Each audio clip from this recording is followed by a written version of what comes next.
Hello, everyone. Welcome to Drinks and Discussions on a very unexpected live stream. We decided that we were going to go for it today. It is a Monday. I am happy to have Liz, Flaky Jake, and Sir Paul Morrison on the panel with me today. If you are on the Discord and you'd like to join the conversation or the topics that we're going to be talking about, please join us on Discord. Let me know, and then I'll see if we can get you on board. But say hello, everyone. Oh, hi. How's everybody going? A little bit Good more positive in that morning. voice would be nice, Paul. Well, it just caught me by surprise. Paul's like, "Oh, good morning, everybody. Yeah. Oh, hello." That's Just so nice. chilled, very chilled.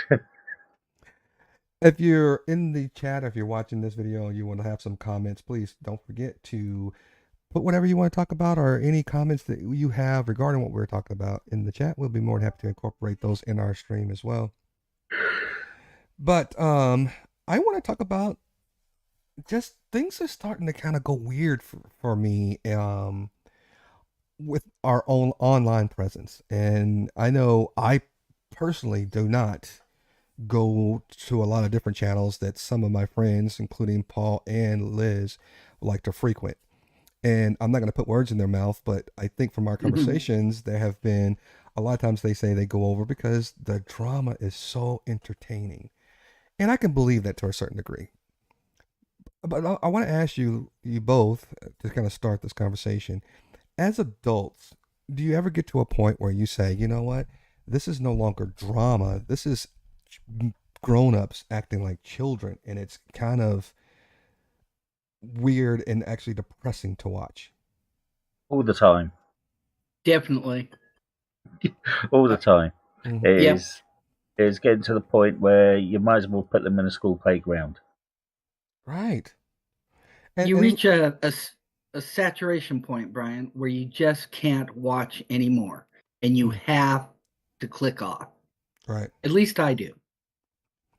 And you know, it's funny because I know that there are channels, including a friend of our channel, Ham Banana, makes commentary on these drama. And I find when other people do their spin and they cut and splice and they make their commentary on it, it's comical. That makes it easier for me to swallow to a certain degree.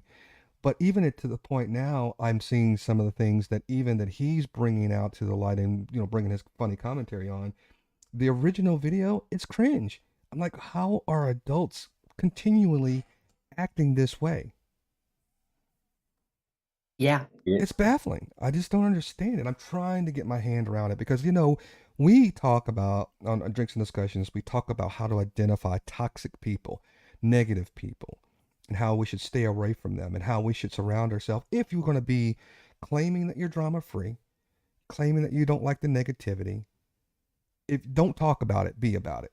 Or if you're going to talk about it, be about it. But yet, I keep seeing that people keep talking about this positivity, and I just am not seeing it. I have one theory that might explain some of it. I see in the chats a lot on the channels that I watch in the community, people bragging and talking about their vices, and it's mostly marijuana use and drinking. And many of them will say how intoxicated they are or what state they're in while they're in the chat. And I'm wondering if that influence has something to do with some of it. No, I Because don't. I'm always stone cold sober watching all this. So I don't. that's just a thought of mine. I don't think so. I You don't think don't? it is. No, I think it's a change of dynamic in how we communicate with each other.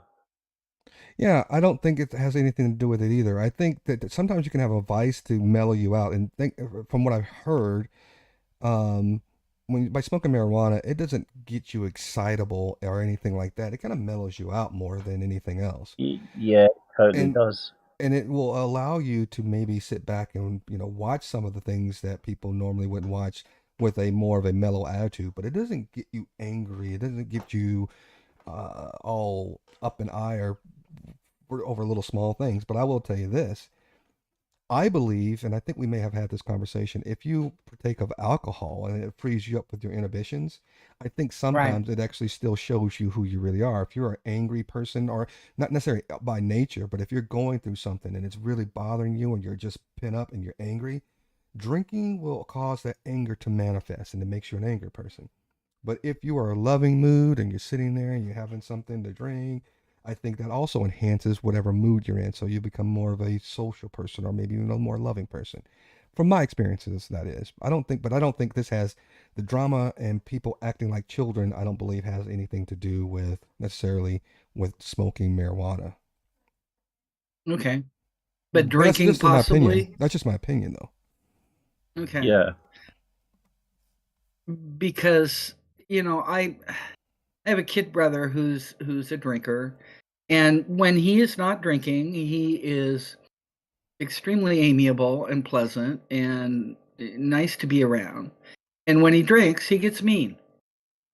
Mm-hmm. And he almost always at some point gets mean. So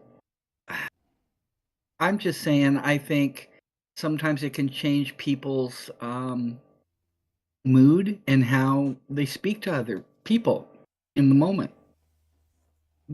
I don't know. I'm just saying. I guess the question that I'm asking, or maybe we're trying to talk about, is not necessarily on the mood, but maybe what is it that entices people to want to show the world, and not necessarily the world, but the viewers that actually watch these channels, that they are about all of this negativity, this constant bickering, this constant fighting. And I know specifically a few channels that have said this is a drama free place. And then when they recognize something and say, you know what, this to me was a toxic environment, I'm removing myself from this environment. But yet again, you will find them injecting themselves back into that same environment time after time after time after time and again. And that's what makes my mind go, what the heck are people not seeing what, like, you, me, and Paul and others like us are seeing? What is the thought process behind all of this? Well, it's when you ever hear of trouble, or there's a bit. If you're in a town or a city and you hear of like there's something going off, or like two people arguing, you always crowd round to see what's happening. Yes. It's the same in the virtual world. Well, let me ask you this question then. Let's take the observance away and talk about the participants. It's Oh, fine to observe. Like, look, if something happens in my neighborhood, I see a flashing lights going down in the neighborhood, or if I see an ambulance, I'm concerned. I'm curious. But what say you about the participants of the people who say they don't like the drama, but yet they are physically Engaging participants in it. of the drama? Yeah. Yes. Well, they're lying to themselves, aren't they? I'm not. I well, don't know. I'm so asking are you we? guys. I want you guys' input. Yeah. I'm not really sure if I Well, kind of get uh, the thought process. they're lying to themselves if they say they don't love the drama. Because why be on Why be on these channels and do this, and go to other channels and say the exact same opposite? The opposite. Mm. Are we talking It, about people on panels, yeah, or are we, Yeah, no, we're talking. or Yeah, the we're talking about people chatters, or on. both? Yeah, we're talking about people that go on the panels too. It's all the mix, isn't it? Right. I mean, So you wouldn't. you've If you got may you have chatters. only yeah you only have four people on the panel. You may have only four to six people on the panel, but you may have 40 people in the chats. Right. Right. And you may have a lot more people doing nothing but silently watching and not Yeah, participating at all, but we're taking those out of the mix. So yeah, but we're you're saying talking the active people. yeah, and we're saying the people who go from channel to channel, bringing saying we don't like the drama, but they actively engage in it. Well, personally, I think some of the people, not all of them, that channel hop a lot, myself included, are looking for um, company, maybe, a sense of community, um, Yeah, but and it's not. just Yeah, but entertainment. not like that, Liz. We're Yeah, talking about the people who the go from panel participants. to panel, say something to another panel, then go back and say the opposite to the other panel, and they're saying they don't love drama, but they actively engage in it. Yeah, like the Cerrone person. Yeah. Again, I don't know what rock he came from, and I don't know what channel he came from, and got all in everybody else's channel, but I seem to see his face or his name when we're discussing these things, even on our own private Discord or if on Ham Bananas. It seems like this Cerrone guy is always saying, "I'm never gonna go back," but then he's being restreamed on someone being Yes, back, or yes. Yes. I really got him banana to I triggered him, I really got him, I was this, and you look back at the video and like, wait a minute, dude, you got kicked off because you're an idiot and nobody likes you, or whatever the Or case may be. And he Right. we keeps get, coming around back and forth, and then he's like yeah. making this round robin on channel to channel to channel, and he thinks he's Yep. playing people, and I'm sitting there going, this makes my head hurt. Why are people doing this? It's not Well, that.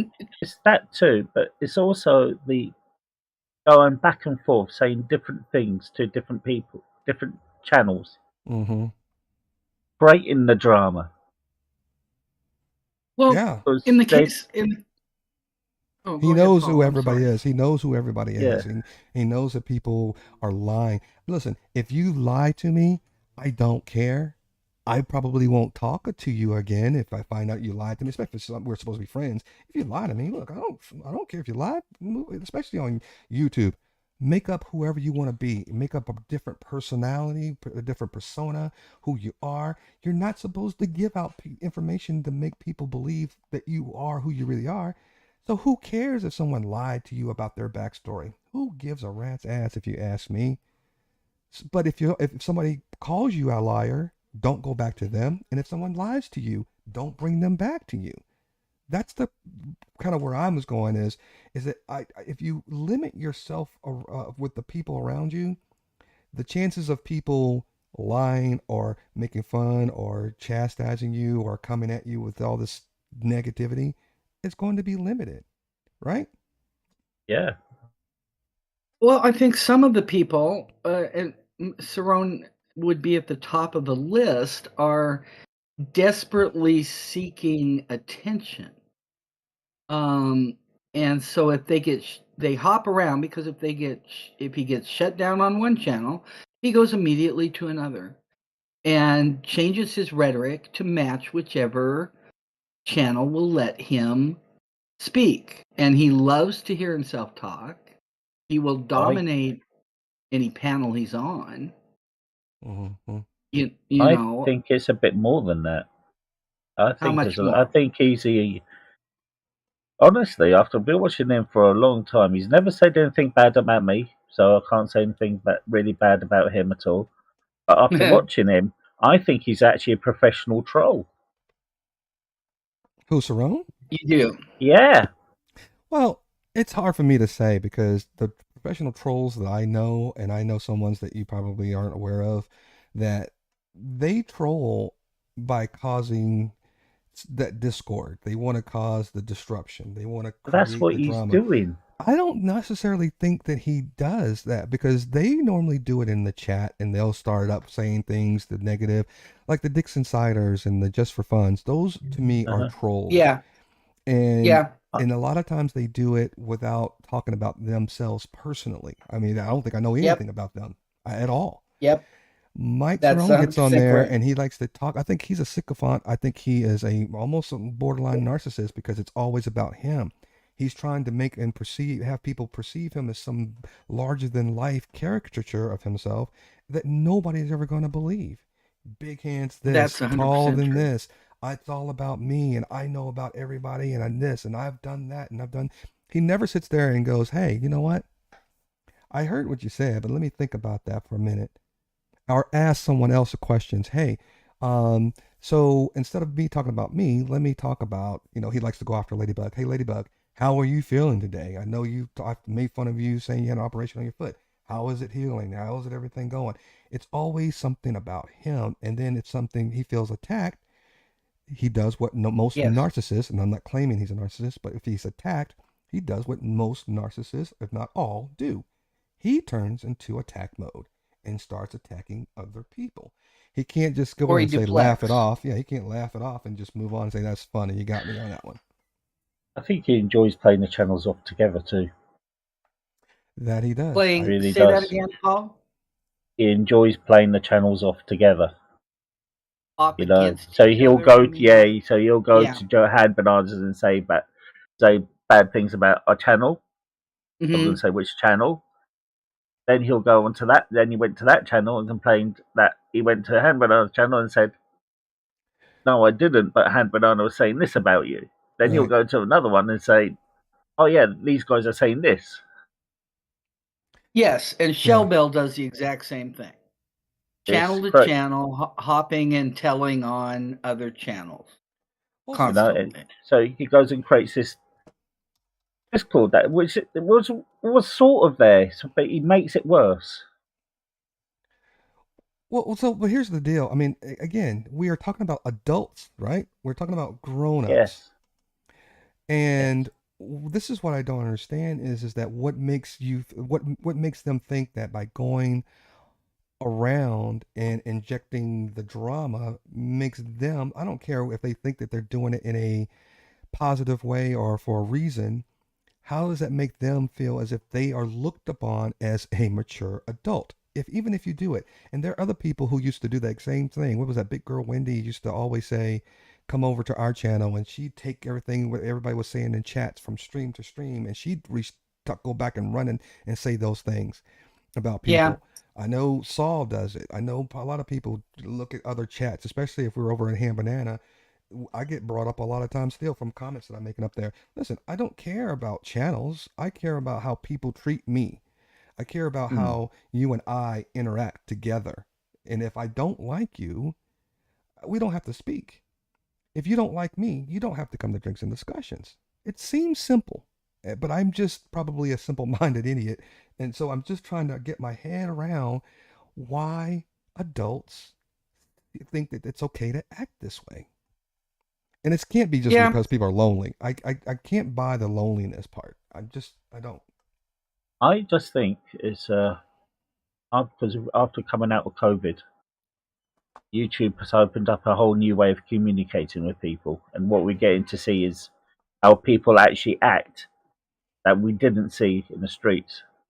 Mm-hmm. Well, there's another aspect to it, guys, as well, and I know you're aware, both of you aware of this, is that how many of us would act the same way in real life if we were, if Brian and Paul and I were sitting in a room drinking coffee or whatever, face to face, talking. Um, Me. it might be the same conversation, but if you start bringing in some of these other people that we're talking about, I mean, would you even want them in the room with you? Well, that's No, why the you video. You wouldn't. know, No, well, see, that's why the video today was about limiting your people, the people you associate with or surround yourself with. exactly, So exactly. the answer to your question specifically is that if we were in a room with the three of us and some of the other people the limited people, again, limited few. And Miss Mandy, I know you're on our Drinks and Discord channel, so if you would like to come on and share your thoughts, I see you in the chat, but feel free to drop in if you would like to join the discussion on panel.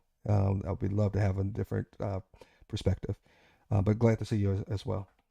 But if we were all sitting in a room, whether it's on YouTube or face to face, I think we would all have the same conversations that we are having now, same conversations Right. that Yeah. we are um, have on the back channels.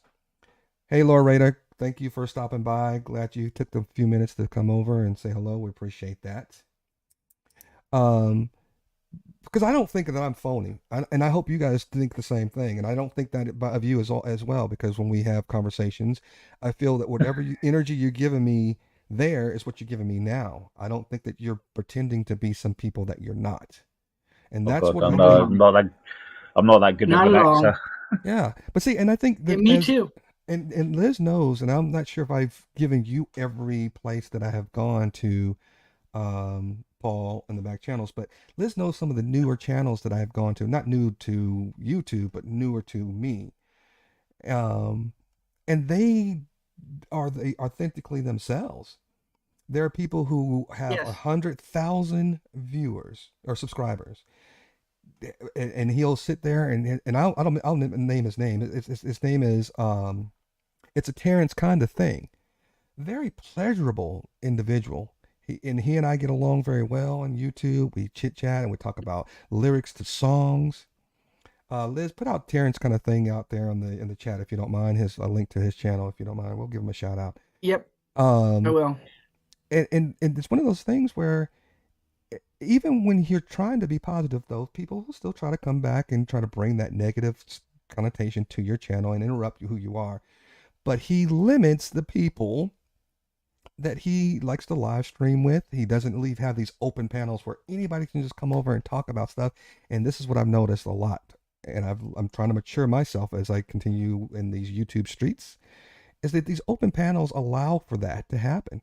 I don't know who you are, but come on up here. And here's what's going to happen. They hijack your channel and they hijack the topic and whatever you're trying to talk about. And I don't understand when people allow that to happen, why they don't sit there and go, wait a minute, maybe I'm bringing this on to myself. Well, I treat these as like I used to treat the pub when I used to work in the pub there.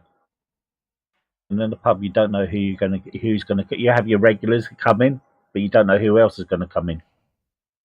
And you get to see how they behave, and you get to see which people do the exact same things that we've been talking about. Yeah. You know, so you get to see it more. So I'm sort of like used to this type of thing. I've seen people play people off. I've seen people who keep out of things, and I've also seen adults behave like children too. Well, can I bring gender into it? Just I I don't want think to. gender. I don't think gender is a part of it, Liz. I've seen. Oh, I see. I beg to I've seen differ. this. Oh, I've seen this from women and men.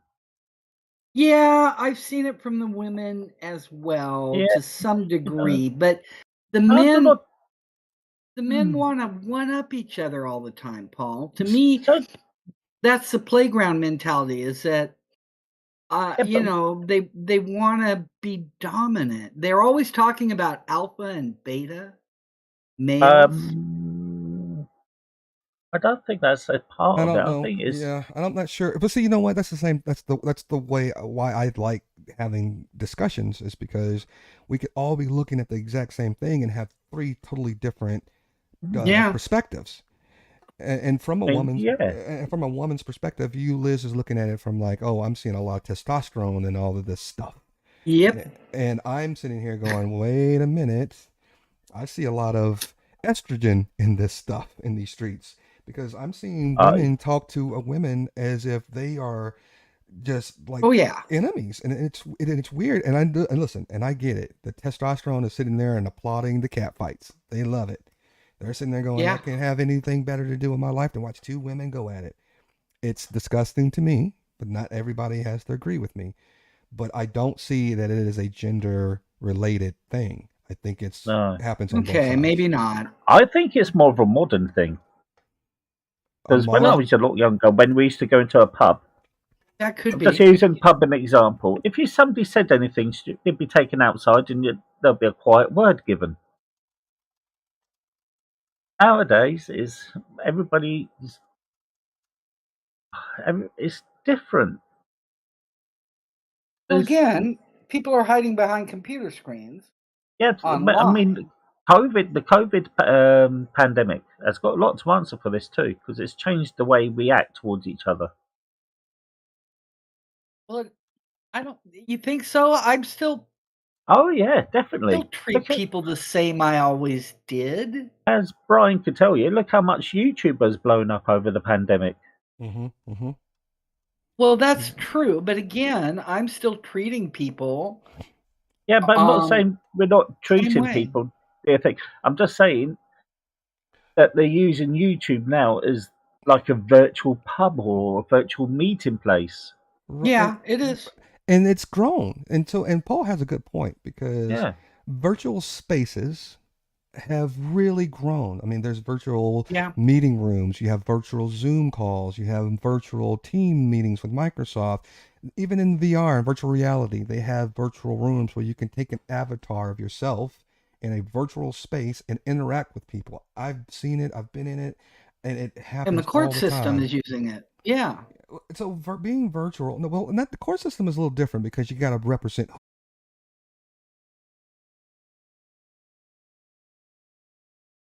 the pot be behind the scenes, and those are the keyboard warriors that are just the pot be behind the scenes, and those are the keyboard warriors that are just I prefer to leave them at bay. Don't come trying to be friends if you are one of those individuals that just like to be behind the keyboard warrior kind of people. Uh, Well, I'd like to add it to that though that personally I would love to be able to cam up. Um, but the reason I don't do it it's not because I want to keep anonymity, which I do to some level, but um, I don't want to give people that are malicious the opportunity, to use my picture. So I don't cam up. Well, again, this is And not it's that simple. this is not a specific conversation about you or Paul or myself. No, no, You may no. bring it But up, I'm yeah, just but saying there's a lot of there's a people reason. Yeah, that there's a probably lot, feel that way. but you also aren't the person that's actually going in there and trying to be malicious and toxic and trying to bring people down. You're not No, sitting behind a keyboard and trying to portray yourself as someone else. Even when you come on no. panel and you're just having your voice, you're still not trying to portray yourself for someone that you're not. You talk about something here, you're going to more than likely, articulate that in text or in the chat as well. Yep, 100%. It's the Again, people. like Paul, I It, I it's can't the people act. who don't come on panel who I believe are the phony ones. Those are the ones who sit over there and try to stir the pot, even in chat. And when we talk about trolls, I think they might be considered, in my opinion, I might be not correct, but I think those are the ones who are the biggest trolls. Are the ones who sit on a chat, never go on anybody's panel, but all they want to do is just talk about the drama from channel to channel as well. They're just as Some bad as people the are just Thrones. scared too.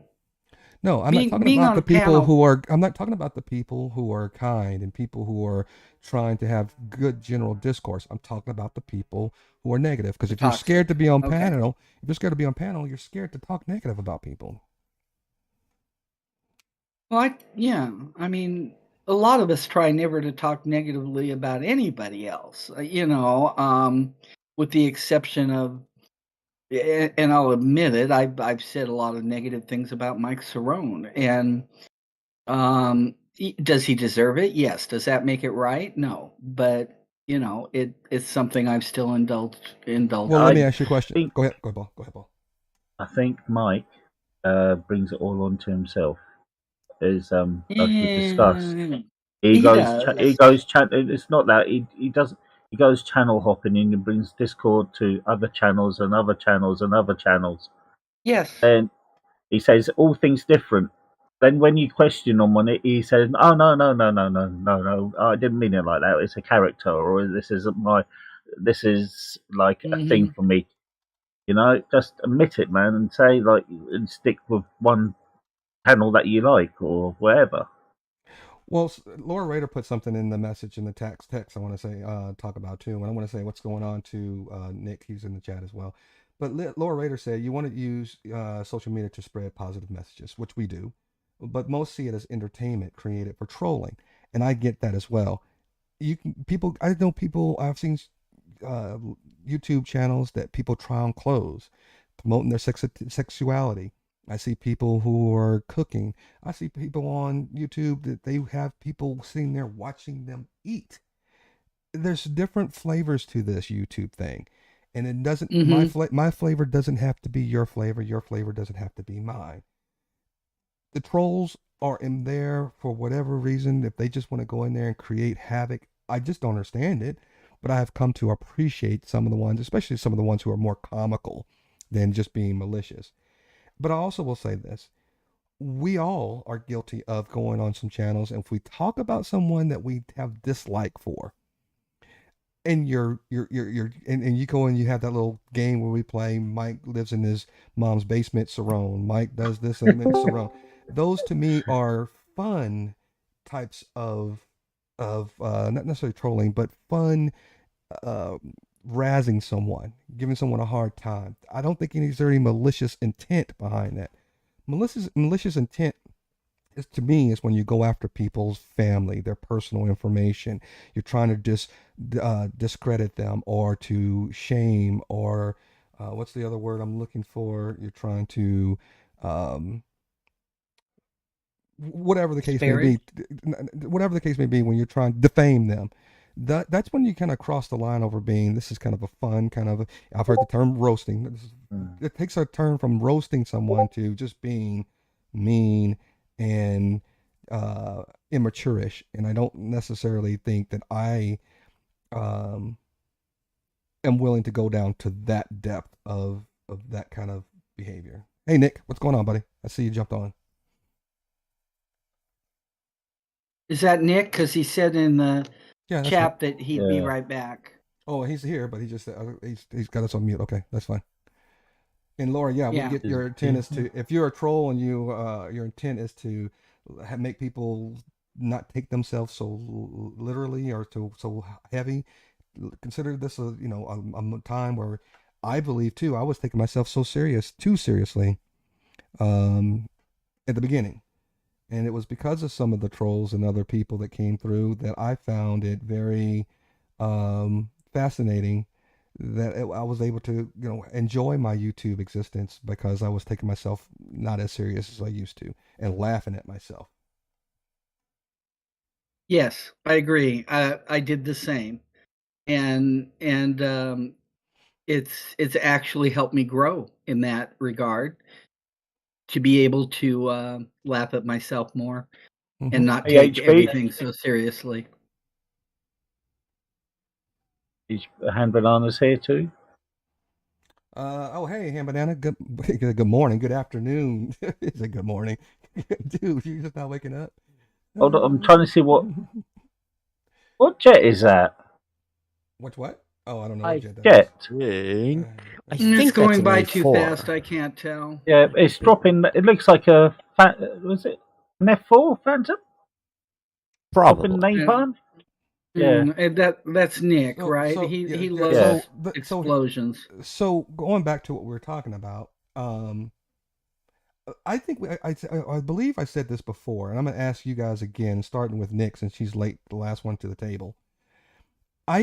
Probably have maybe 6 or 7 individuals that I call friends, like really good friends, and these Hmm 6 or 7 people, I dare say, believe the exact same thing when it comes to calling them family.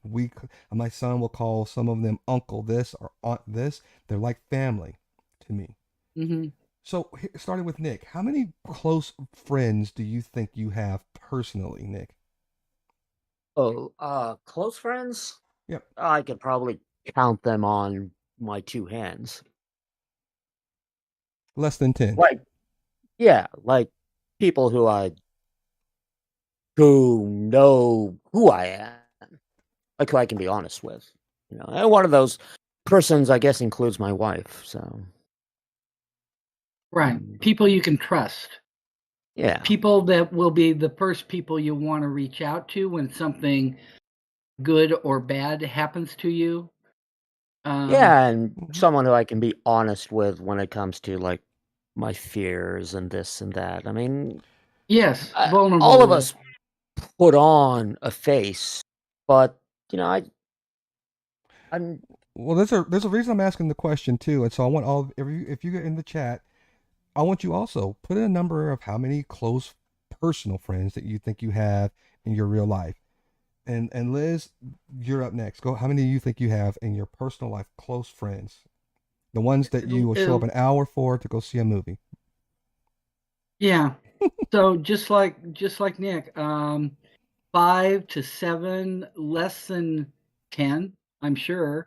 Especially if you don't count family members. Now I've got at least one family member that I would put in just that strictly same non-family. category. Yeah, not family, but Okay, just strictly. non-family, yeah, 7-ish probably, and most of them I've known for a long, long time.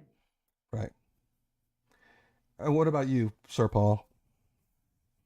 I would say 3, but I'll cut one out Bless your heart.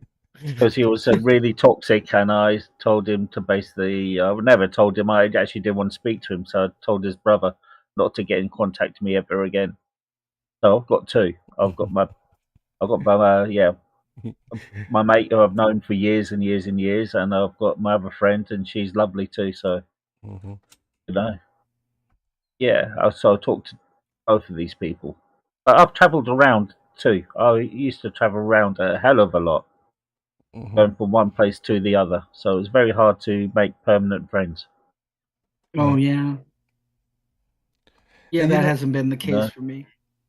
and so the funny thing about it that is the reason I'm asking this question is we all said it's within 10 or fewer, and even in the chat 10 or fewer, except for Laura Rader who's got 420. That's just hilarious. yeah, The And Bean said Paul is gone. Yeah, yeah, I was laughing at that too. yeah, I yeah, couldn't help it. So yeah. the reason I'm saying that is that why do people believe that their YouTube experience, or social media experience, should be any differently? If there are only a few people in your life that you can trust with personal information, that even your successes, I don't believe that you should throw out your successes to a lot of people, because there are a lot of people who don't want you to be successful and will hate on that. But when I see people who go on over there and say, "Oh, we're friends and we're this and this person means so much to me," it bothers me to, because I'm thinking, what is your real personal life like? Is it really that shitty that you are in a position where you have to have virtual friends to occupy that space where real friends are supposed to have or Yeah, be? yeah, I saw that today, as a matter of fact, on another channel. Savage Dave, I think he lives a pretty isolated existence right now. I don't know for sure, but he kept calling all of his subscribers his friends. And they are, but they're, again, like you said, it's a different level of friendship. It's virtual. It's not the same as real life. It just isn't.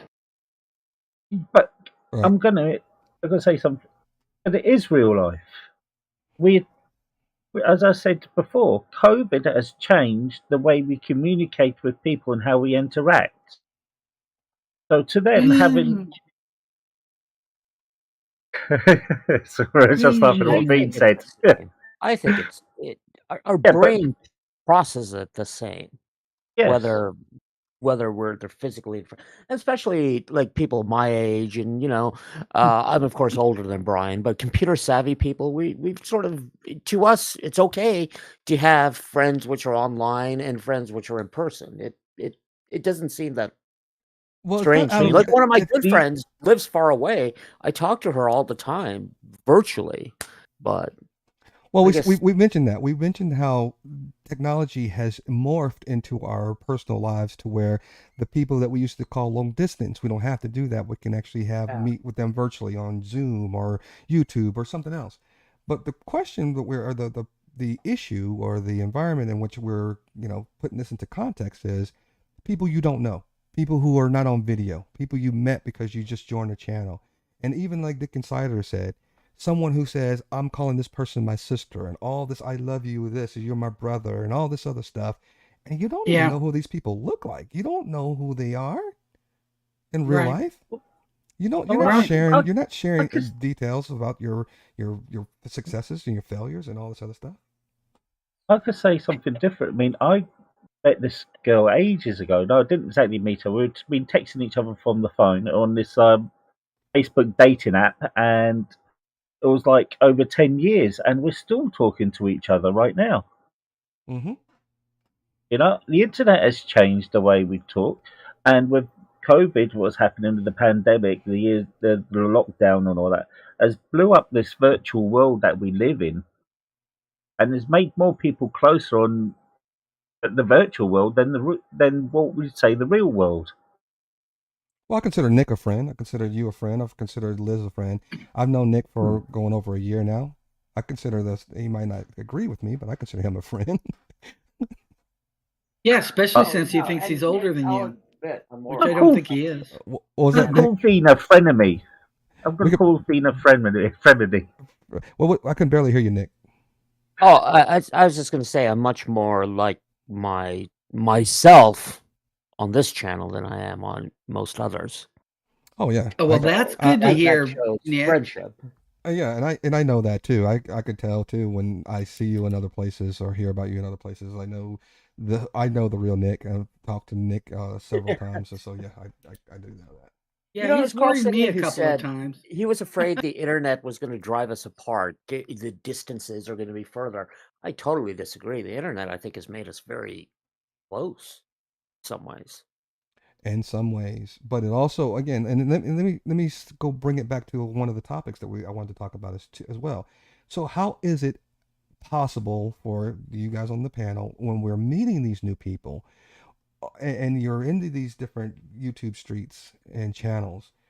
How, is it easier or harder virtually to determine toxic environments, toxic people, people who you can identify as this is just not my cup of tea?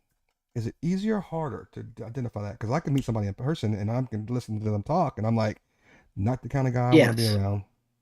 Yeah, it's a very good I've got to point. step off panel for a minute. My phone's going. Okay. That's a I very think good it's much point. harder. Hey, I guys. think Yeah. it's much harder. Yeah. Oh, I'm sorry. No. Online, it's easy to. I'm much more tolerant to people online. Mate, Because how are you? to me, online doesn't even Good. seem real. Nice, okay. Cool. Paul, we hear you. I got him. I muted him. Okay. Go ahead, Nick. Sorry. Yeah. Oh, I was just gonna say, yeah. The people I hang around with online is much easier than in person because I'm just here at my desk and I'm not very like to meet somebody in person. I have to be more discerning because it's time, it's money. I gotta go meet somebody. I'm not gonna meet somebody I don't like. Or, Mm-hmm. but honestly, with the online thing, I've been trying like what I see other people doing. Like I have friends with everybody. Like, oh, I'm going to so and so's house, but I'm like, you don't really have any real connections. And it's like, oh, so and so's my best friend. It's like you just met them, like, and they're like this in real life. So on the internet, I try to like, is it possible that I can tolerate people? Mm-hmm. Well, and that's kind of the thing we were talking about earlier as well, is that when sometimes you come in and you tolerate people and people go over into different environments because, it's easier for you to, maybe swallow some of the things that your guard is not as high as it would be in person. Different, a plethora of different reasons, and I want to get to that in a little bit. But my question again is it easier for you to identify those toxic those traits, those things that you would look for in a person personally? And you might say I can tolerate it, but is it easier for you to identify it? Oh, online, yes. Yeah. In person, I can be a very bad judge of character, but for some reason online, I'm like, yeah. But are you Well, getting wait a are you minute, guys. Wait. Have we brought up the fact that it's a lot harder to read person, at least for me, online than it is in person because you Yes. don't have Yeah. the facial expressions, the tone of voice, all of that, right? When you're online, Mhm. unless you're on panel together, at Right. least you have the voice, if nothing else. Mhm. Okay, so that's why it's more difficult for me. I have to watch somebody for a while. I have to watch what they say either in chat or on panel or whatever, to get what I feel is a reliable reading of them for myself personally. So what is Am the I alone in that? what is the amount of time it takes for you to know a person? And let me tell you why the question is, I'm asking this question now because we have been talking this week about when a person shows you who they are, believe them the first time. So if you're going to believe the person when they show you who they are, when is it that you say they've shown me who they are and that's where I believe that's who they are? Is it a month? Is it a week? Is it a day? Is it a 2 days? Is it an hour or two? When do people, what's the amount of time it takes for people to show you who they really are and for you to believe them? Depends on the person, me.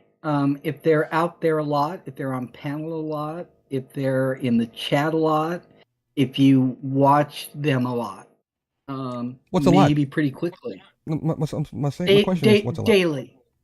Let's So say does daily. it take one day to see who they really are? Does it take 2 days to see them who you are? You're being vague because you're saying daily. Is that you? If you watch them daily, that's could span over quite a few days. So if you are watching them for a week daily, does that really give you a time where it's like I really know who this person is now, or is it 2 days, or is it a week? No, What is it? no. I think it would be weeks, if not months, for me, to really feel that I know somebody virtually. Now, would that be different in real life? Less time? Probably. Mm-hmm. But virtually, I don't like to make snap decisions, and I try to keep an open mind. So I'm going to spend a lot of time giving a person the benefit of the doubt until they prove otherwise. What say you, Veen? What And say I you, do Veen? that. Go ahead.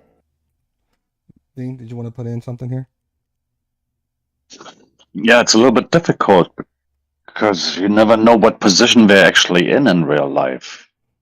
You know, they can tell you anything they want to, and you get to know them and you buy everything that they say. Mm-hmm. You know? So, and that's a good point here. Um, are they giving you the real them, and then are they giving you a false persona of them? This is the criteria that we are judging these individuals on? And if you see the negative and a lot of the negative, at what point do you say this is a negative person? If you see a positive and you see a positive, but maybe there's one negative, are you saying that it's a positive person? What are you basing it upon?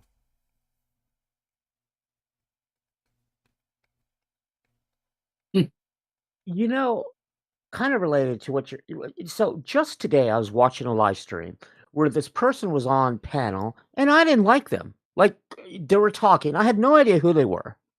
It was like one of my other friends was on the panel and I was just watching and it's like I don't like this person. And if I had saw this person in real life, I just would not want to interact with them. I'd be like, I'm just gonna write them off. But I had to control myself today because I really wanted to go on panel and tell this complete stranger that I thought they were being an absolute piece of you know what. Mm-hmm. And that is I recognize was different. Like I wouldn't do that in person. Like in person for me to say you're being an a-hole, it's a really high bar. Like you have to be doing something which warrants, okay, there's got to be an intervention here, like you're bullying somebody or but in this case, it was like, oh, it's the internet. I'm behind the computer desk and this guy's really making me angry. Right. And it's So, stupid. I would never do that yeah. in real life. And Never do that in real life. so let me ask the panel then: what is it okay for adults to be triggered by other adults on YouTube? And I've seen some lately. I've seen a lot of triggering going on, and it seems to the level of anger and aggression has really expanded. Risen, yeah. It's escalated exponentially. It's the Yeah. weirdest thing to see grown-ups act this way. So my That yeah. question to my question to the panel is: what say you? Is it feasible to get triggered on YouTube for most mature adults in a manner that will invoke to the level of aggression that we have been seeing lately? Well, is it feasible? No, but you find common people with the same feelings, and that makes you bond better, in my opinion, you know. By trigger. Oh, I'm sorry. Go ahead, Liz. Go ahead, Liz. Nick? Well, I I think will say, that's why it makes it fair. well, see, I think it to if you were in my face, I would probably get a little bit more angrier if you were in my face. Yeah. Mhm. Because if you're online and you say something that I just don't like, there are two things that I could do immediately, and one is I can shut it off Yeah. without getting to that level of I'm really angry now. Because there are measures of anger in most normal individuals. You get to this point, and then you get boiling, and it boils and boils until you boil over. Way before I get to that point, I'm moving on. I'm like, okay, I'm out. People might call it rage quit. I don't care what they call it, but mature people walk away. Mature people Yeah. don't Yes. sit there and start engaging the fisticuffs. And it's easy to walk away on the internet. Like people have said Very horrible easy. things about me on the internet. And yeah, I've lost my temper a few times on the internet. Yep. But once the computer is off, it's off. I don't try to find these people or, find their children or all this stuff. Like that I just don't understand. It's like if the internet's meant for drama, keep it on the internet. Mm-hmm. Well, I But don't. just today, I was like, "Oh, this person's calling CPS. This person's going to call their job and get them fired." It's like, Yeah. really? You Yeah, don't even know this and person. Like, just I if you don't like them, just block them from your channel. You never have to talk to them again. That's Never. it. yeah, I don't get that part either. It's revenge, and I don't get it. I don't understand the need for it. And triggering, when it comes to triggering, for me, the only thing that really triggers me online is when people are being deliberately cruel and unkind to someone else, Yeah. and that will trigger me. Mm-hmm. Mm-hmm. Well, so let's kind of backtrack just a little bit. How are you identifying these characters' traits? How are you guys identifying when a person gets to this level of the point where they've crossed the line with you? How is it? Is it you know a repeated behavior, or is it a one-time thing, or is it something that it's up to you and how you feel, and you say this is who I am and this is where it's crossed the line? How are you identifying where you go?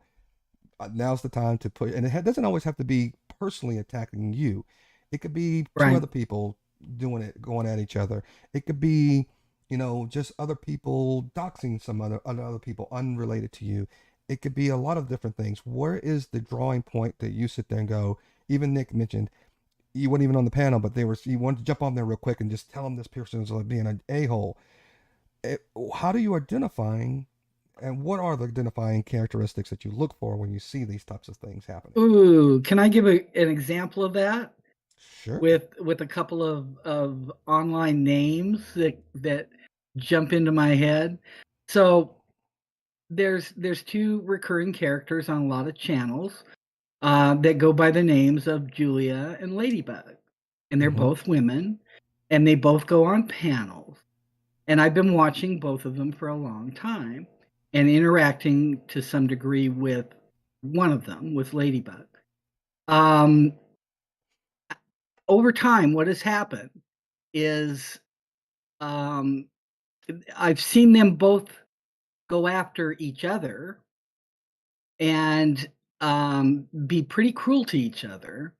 And at the end of all of this, I came away still liking and respecting Ladybug and absolutely unable to stomach Julia, even though they were exhibiting the same behaviors towards each other. So the difference that I can see is that I saw Ladybug being kind and gracious to other people in the meantime. I never saw that from Julia. So that's just an example for me Of what? in answer to that question.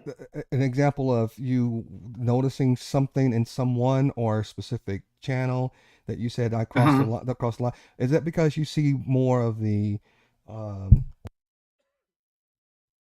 are you seeing more of the personable side in a chat from Ladybug, and you haven't seen it? That's why Yes. you're giving more weight to Ladybug than because Well, it's. Or is it she's just a because kinder person. if you saw Yeah. behavior by the same two individuals being the exact same way, and then you say you started seeing someone totally disappear, you didn't see anything else from them, and then now but you're seeing who you think you see a different side of in your chats and stuff now. hmm How is it that they both behave the same way? How do you know that what you saw is different from what you read? Who's the real person? How do you identify the real person?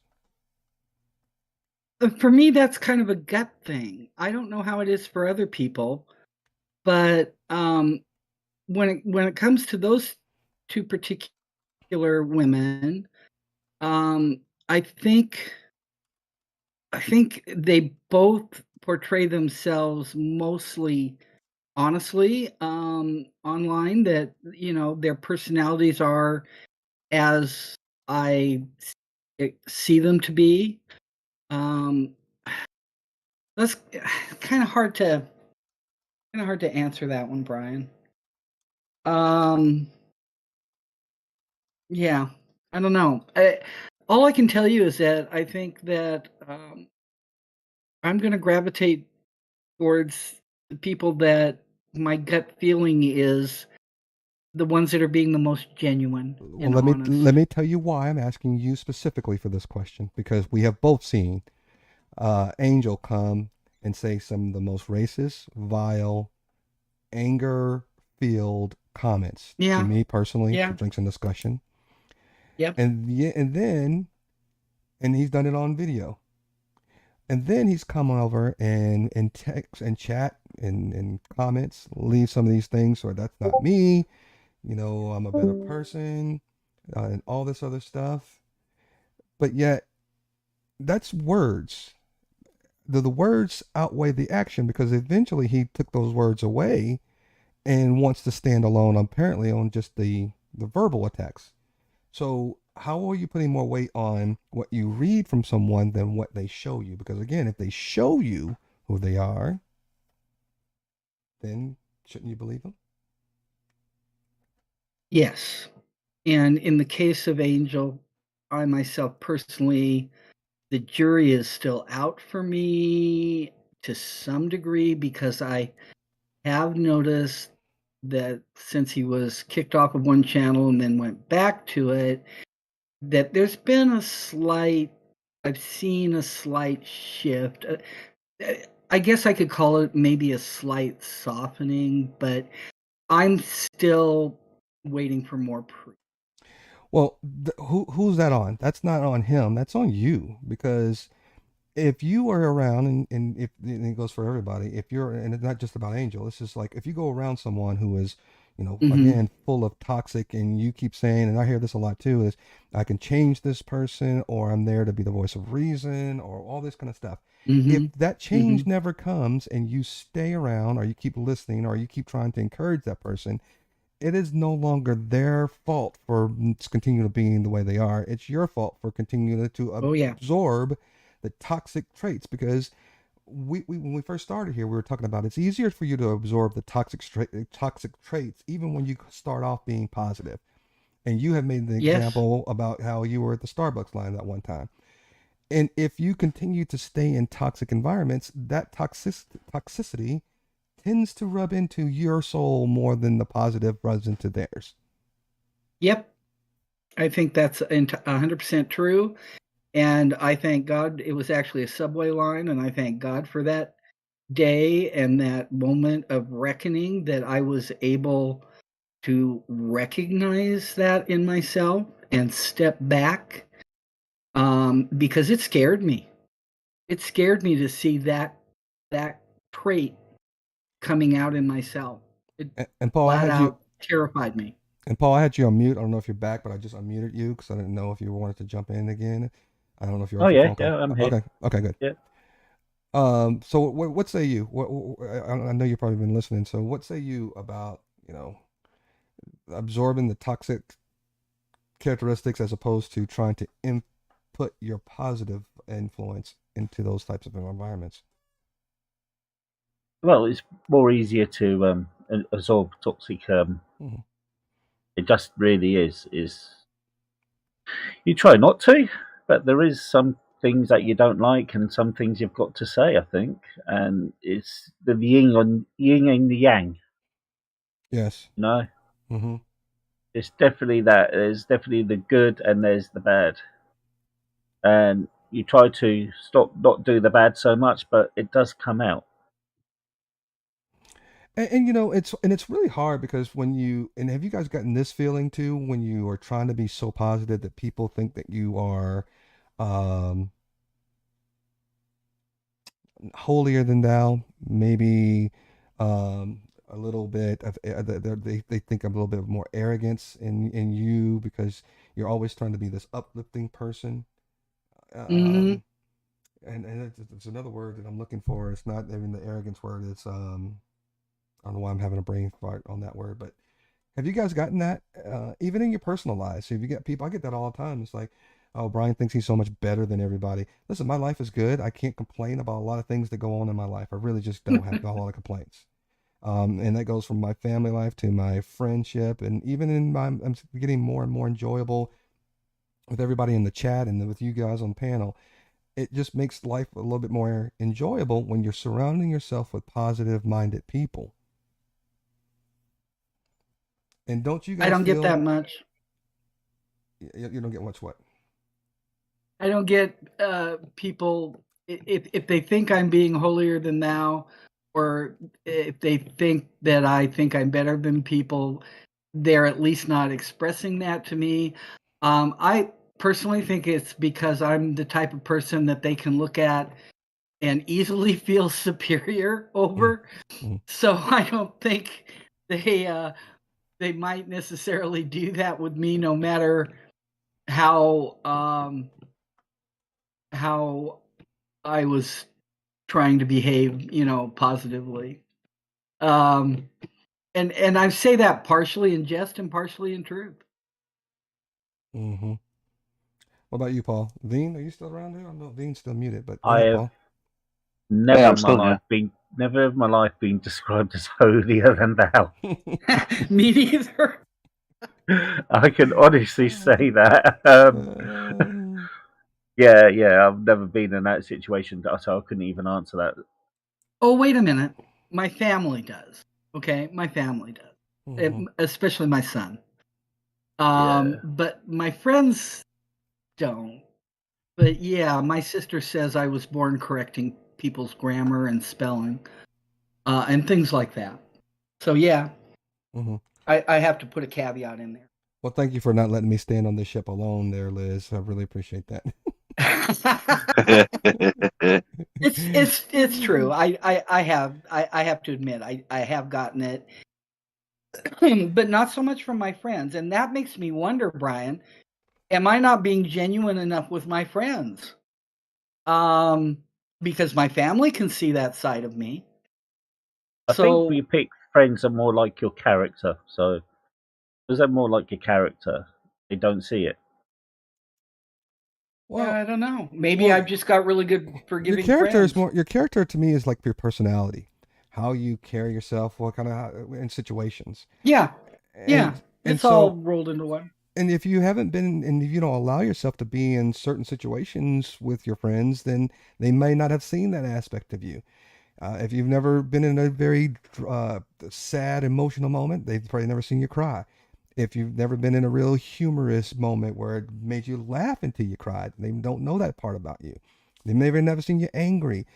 To me, I have friends who have seen just about every emotional aspect of my life. Hmm.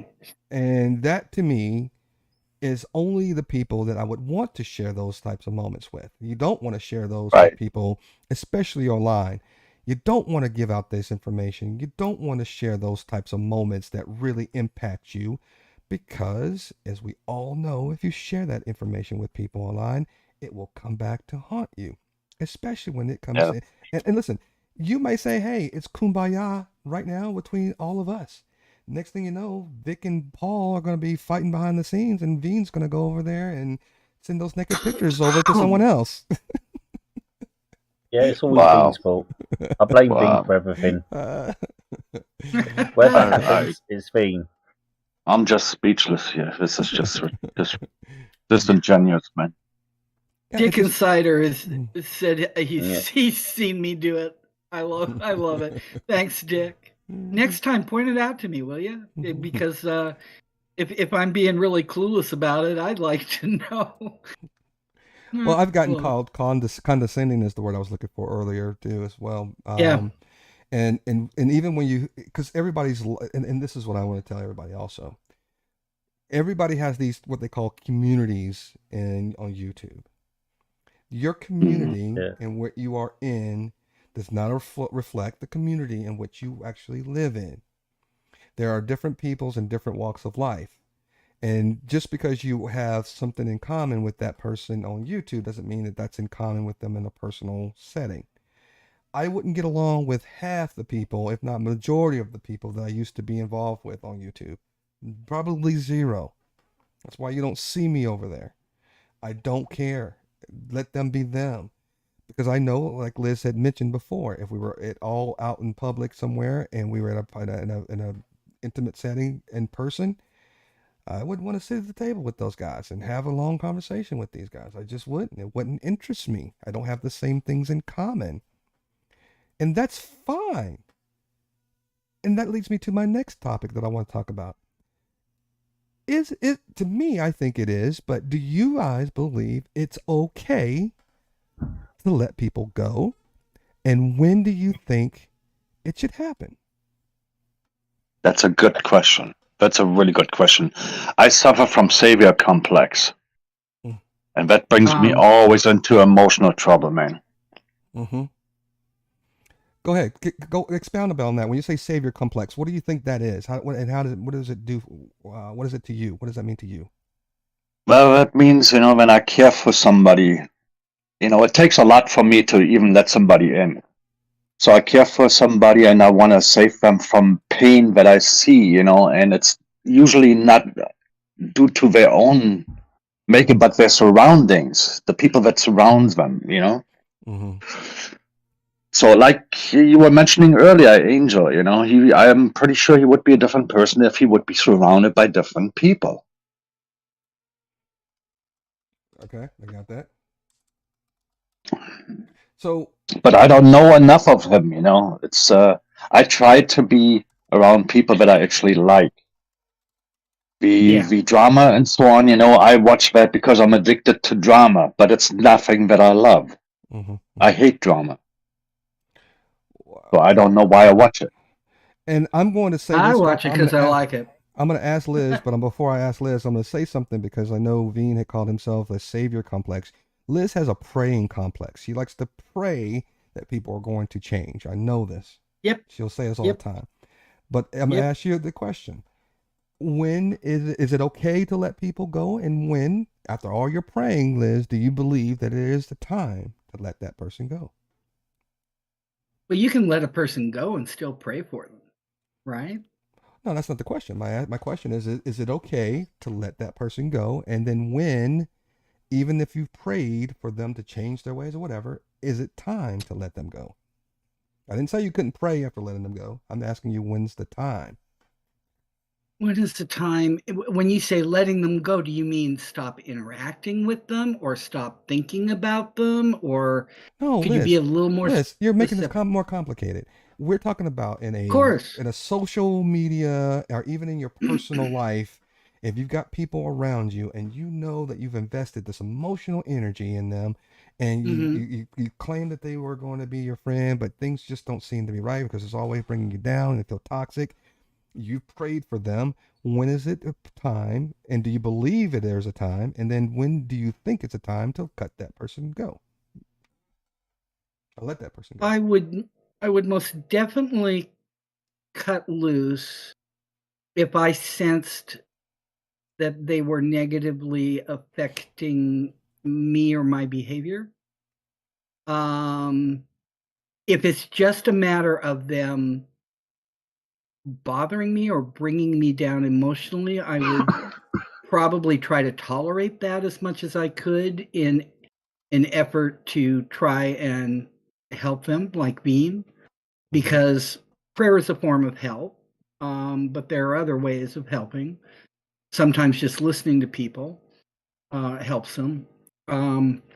So cutting loose is really drastic for me. I can distance myself without totally cutting somebody loose. And I probably would work towards that before I would totally cut somebody loose. I guess. Right. I'm trying to think how many people I've actually cut loose.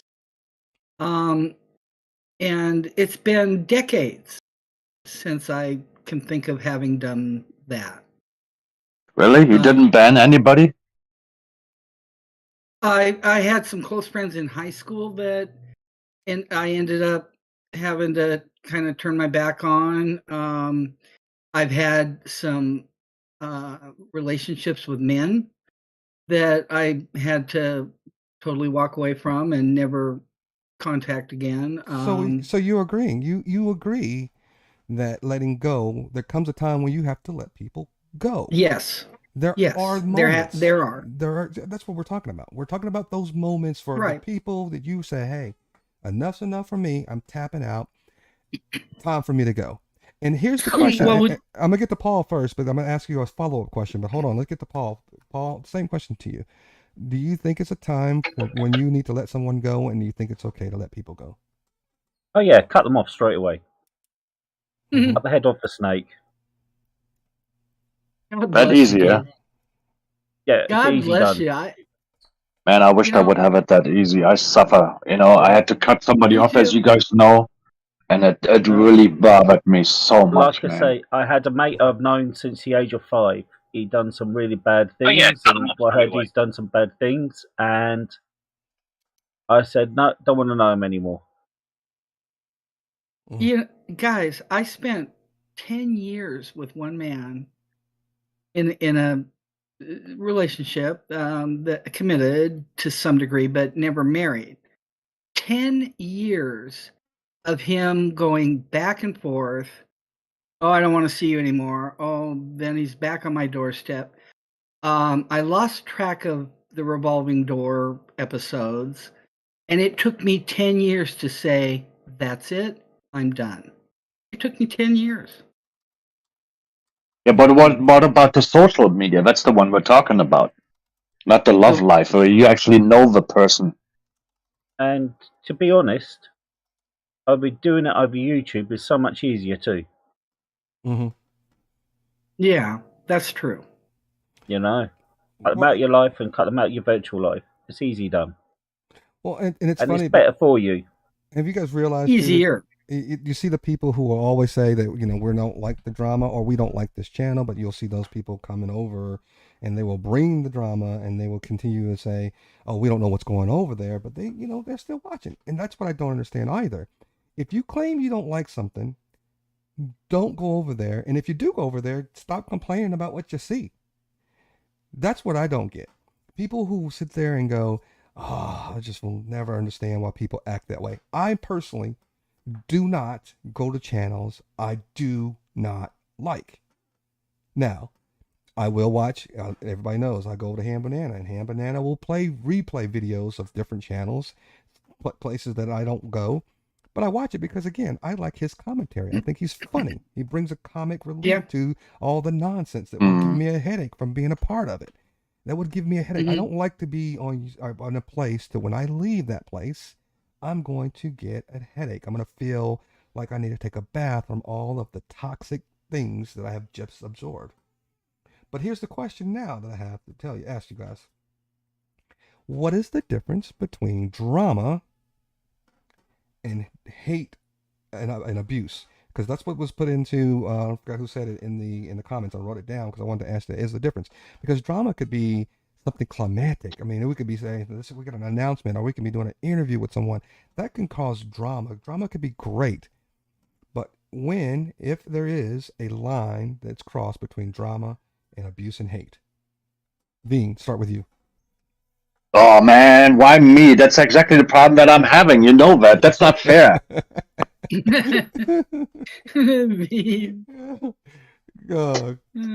Come on, throw something out there, Dean. Come on. I'm an emotional basket case because of that savior complex. Otherwise it would be so much easier. Life would be a lot easier for me. Right. Right. You know. So you're saying So that for you, you're saying that the line is blurry. It's a blurry between the drama and the love hate relationship and all that kind of stuff. It's really hard for yeah, you to I'm not a differentiate. cutthroat person. I'm not. I'm a lover. So I don't know when to stop loving. That's the problem. Gotcha. Gotcha. What about you, Paul? What's the question again? What's the difference, if there is a difference, between drama and hate and abuse? There is none. They're all intertwined. You think so? Well, that's an interesting Yeah. answer. You can't get drama without having the abuse. It's like watching people argue in the street.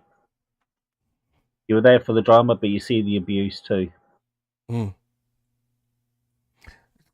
You got any more else you want to expound upon that? Because I kind of see your point, but I'm trying to get my mind around it. Okay, That's so kinda, if you stay for an argument, if you watch somebody having a talking melody and say, "No, I disagree with this and I disagree with that," you go, "Ah," and you go, "Well, this ain't exciting enough," and you walk away.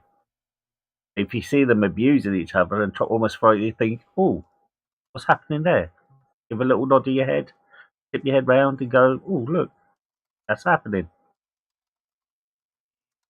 yeah, gotcha. I see your point. I can see that. They're all the same, so they're all intertwined. Can't have drama without the abuse. Liz, Now, the thing is to recognise the abuse. Mm-hmm. You've got to recognise it there. If you don't recognise it and you think that's nothing, then you're a bit of an idiot. But once you recognise it, you can step away and go, well, maybe I shouldn't be watching this anymore. Right. Okay, Liz, you want to add something to that or give us your perspective? Well, I'm not sure I have all that much to add, except I can say how I feel personally where the line gets crossed. And for me, it's all about hurting other people's feelings. So, Veen saying he wants to save them. And I have a little of that too, but what what is more of a drive for me is I don't ever want to see anybody's feelings get hurt. When I see somebody else's feelings getting stomped on by somebody else, I feel that pain with them for some reason. I don't know why, but I do. And I I can't stand seeing it. I want to stop it. I want to intervene. I want to make it better for the other person.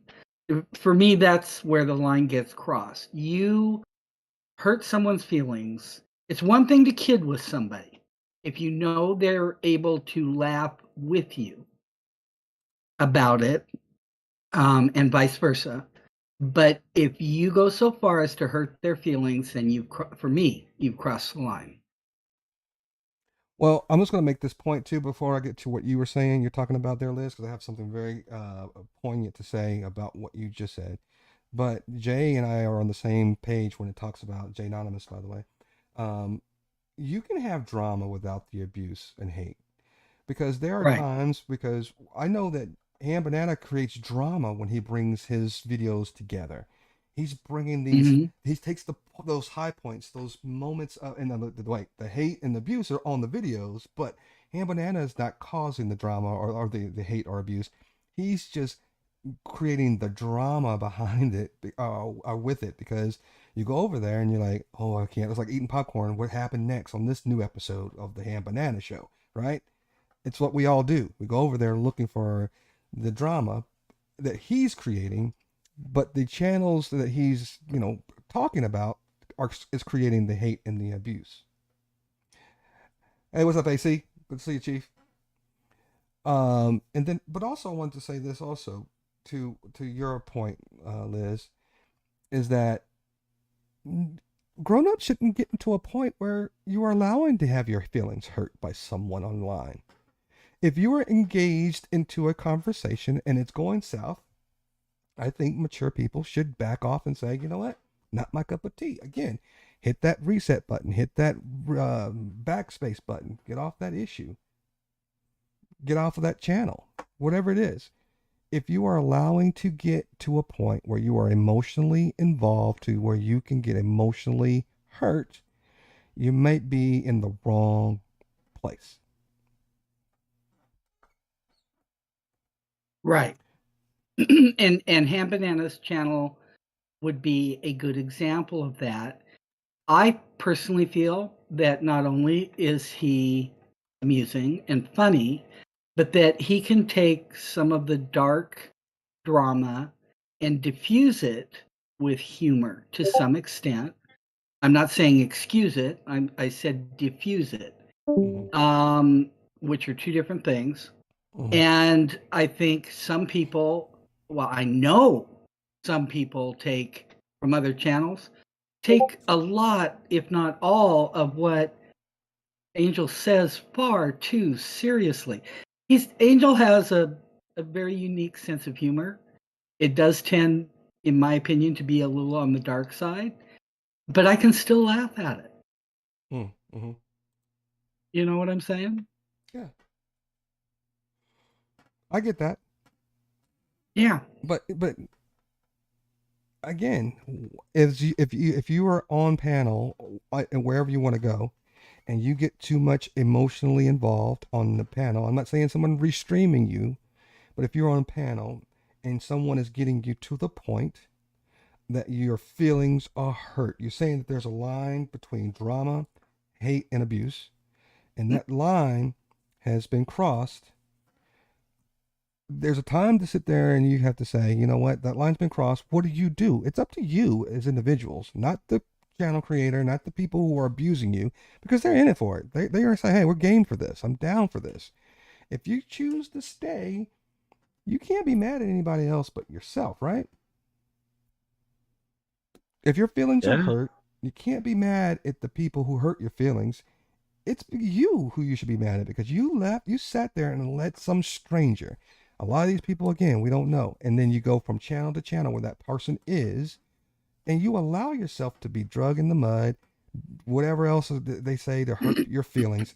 You have to own that, because you are responsible for only one person, and that is you.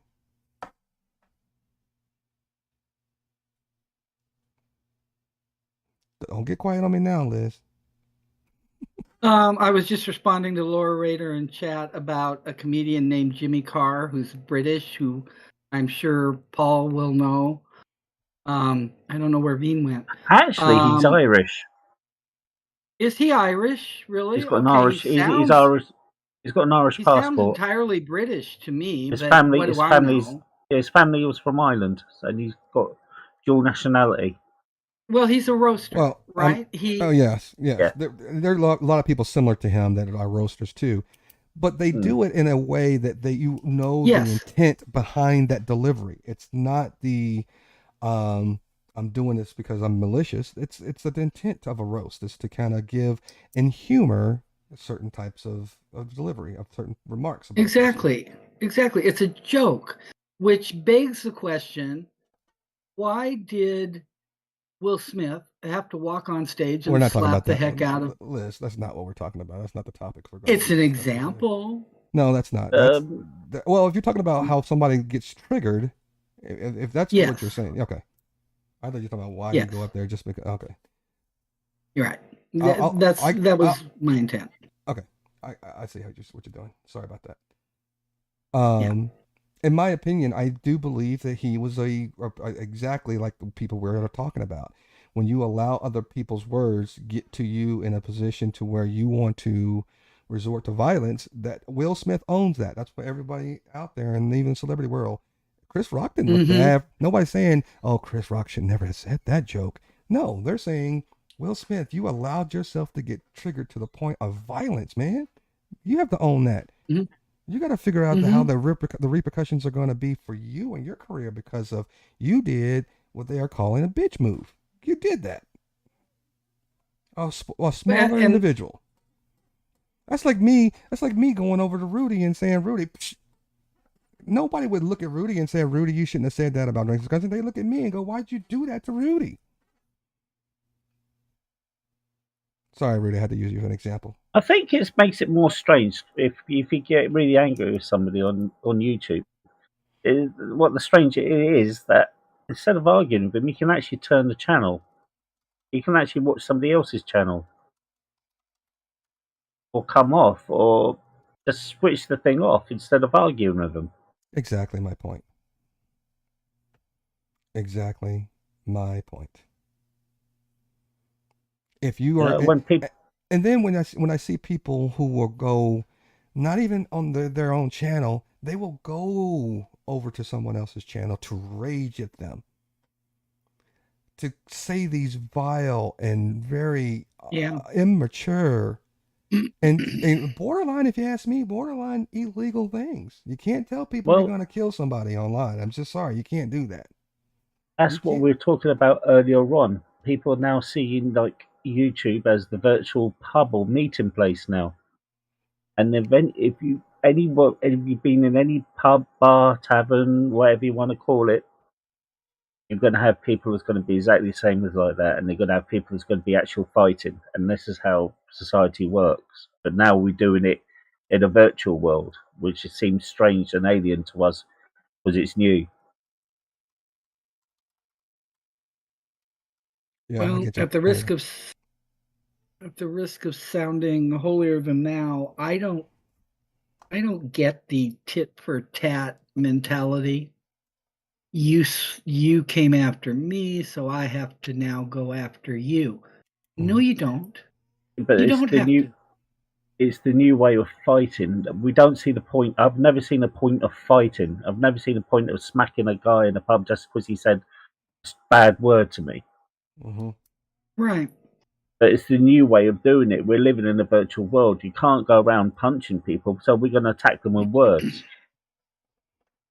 Well, you always have a choice, and Yeah, no, but you always have the choice. We always have the choice. But some people, let's be fair, are too stupid to see that choice. is it stupidity or is it? It is. I mean, when you've got to go around to eh, another channel and say this and this and this and this and this, I don't get which channel it is. I don't think it But has to be stupidity. I think it could be impulsivity as well. However, if it's a repeated behavior over a long period of time, then I don't think I go so far as to call it stupidity, but I would say definitely a continued bad choice. And it does nothing but make one look bad yeah, but continually as well. if you continue making these bad choices, Yes. then Yeah. that's stupidity, isn't it? Well, I don't want to mix Yeah, stupidity with intelligence. yeah. Okay, is the point No, I'm making. you keep on making them.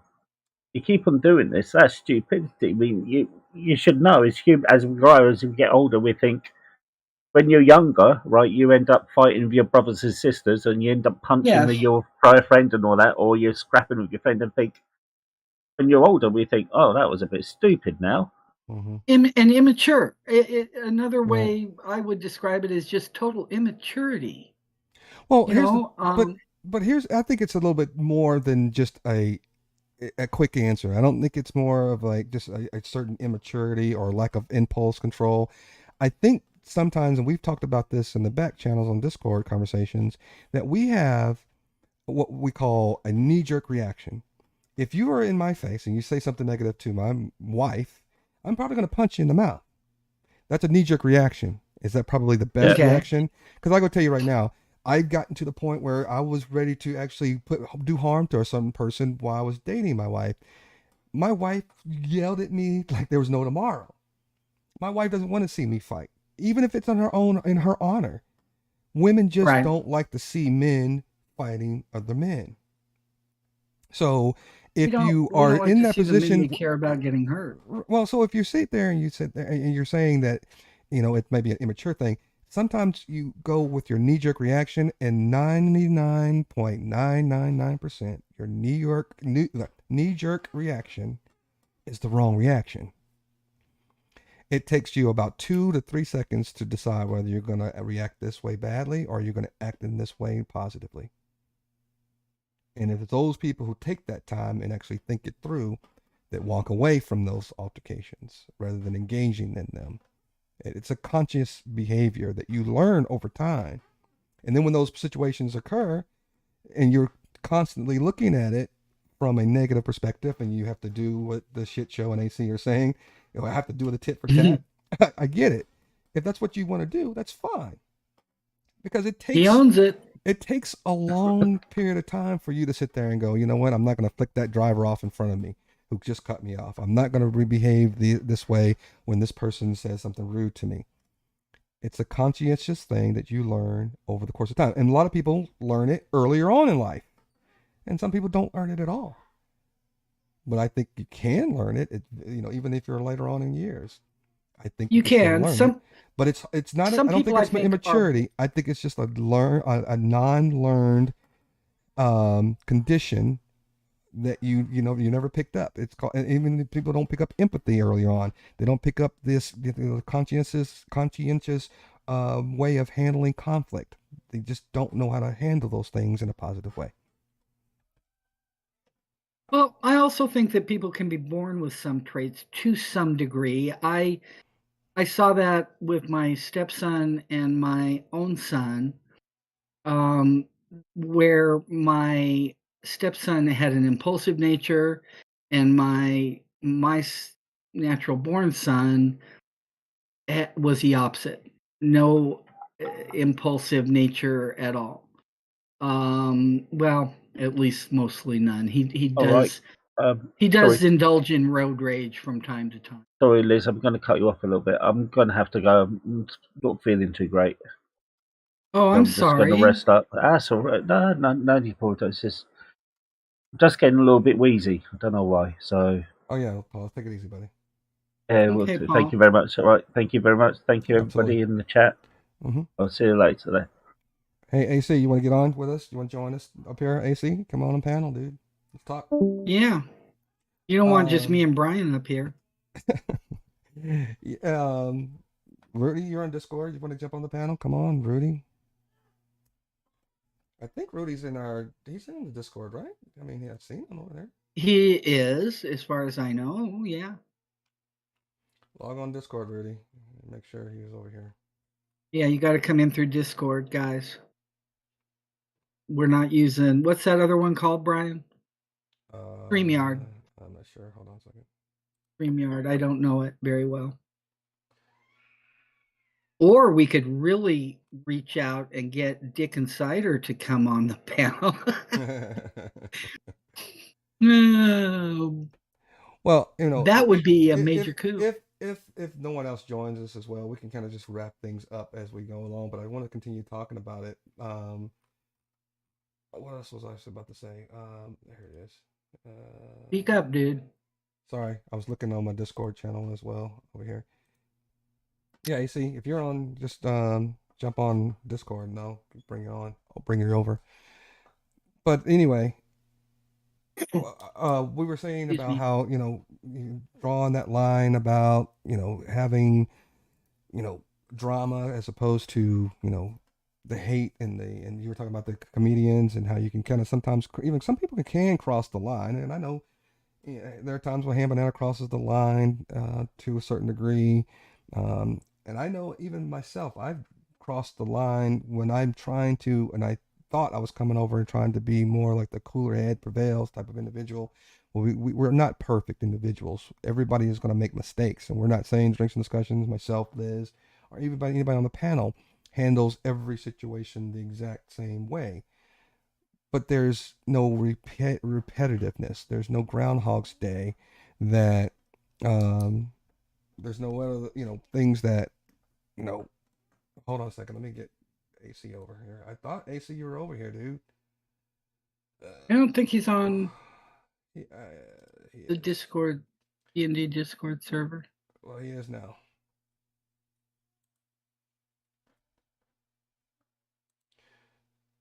You're gonna have to wait. I've never seen him there. You might have to wait the 5 minutes or something like that. But let's see. 10 minutes. The 10-minute rule. I think I can bypass that, but we'll see. You never bypassed it for me, you little twerp. Maybe it was before I went to Mrs. Mandy's Discord training this morning. you didn't go to. I couldn't stay for all of it, and I felt bad because I wanted to. Let's go here. Invite AC.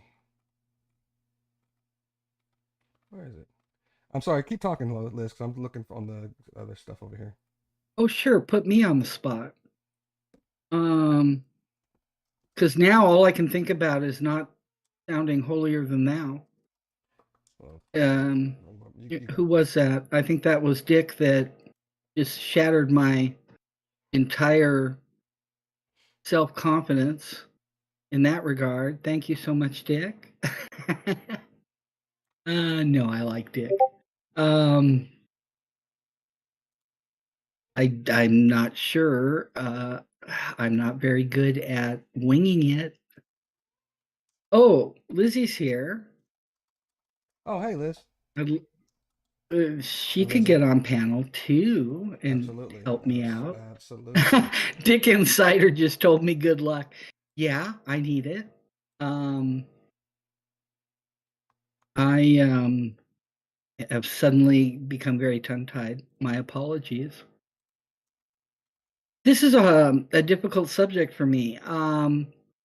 I don't understand the playground mentality, and that's what frustrates me the most. Although I enjoy watching drama on YouTube, it still frustrates me. And what frustrates me the most is the playground mentality, people being unkind and outright cruel to each other when, again, they don't need to be. You can create, content and drama and entertainment without cruelty.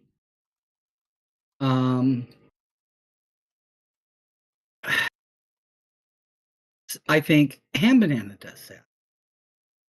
And I think Rudy might disagree with me, but I'm going to keep on disagreeing with Rudy on it. I think Ham Banana walks that tightrope pretty darn well, unless he drinks too much and passes out on us. Bless his little heart. At which case, I just want to mommy the heck out of him. But yeah, it's something that can be done.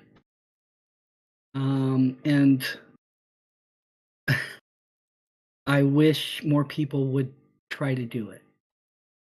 I don't know if the chat feels differently. I'm trying to talk and scan the chat at the same time.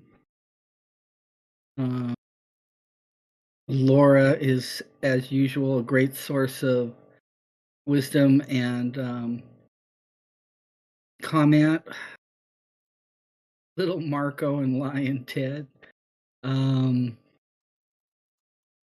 And Dick's right that Lizzie Lizard Breath has the sexiest voice changer on YouTube. I'm still here, guys, and I'm trying to figure out where I put that setting where I could where everybody had to be 10 minutes.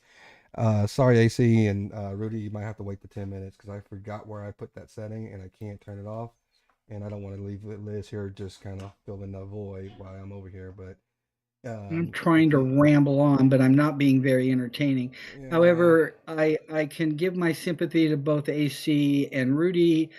He made me wait 10 minutes too. So I understand exactly what that feels like. What do you mean 10 minutes? Well, and it's also one of those things too where when there's, I'm gonna try to see copy link. Let me see if I just give it to him. Let's see if we can go in there.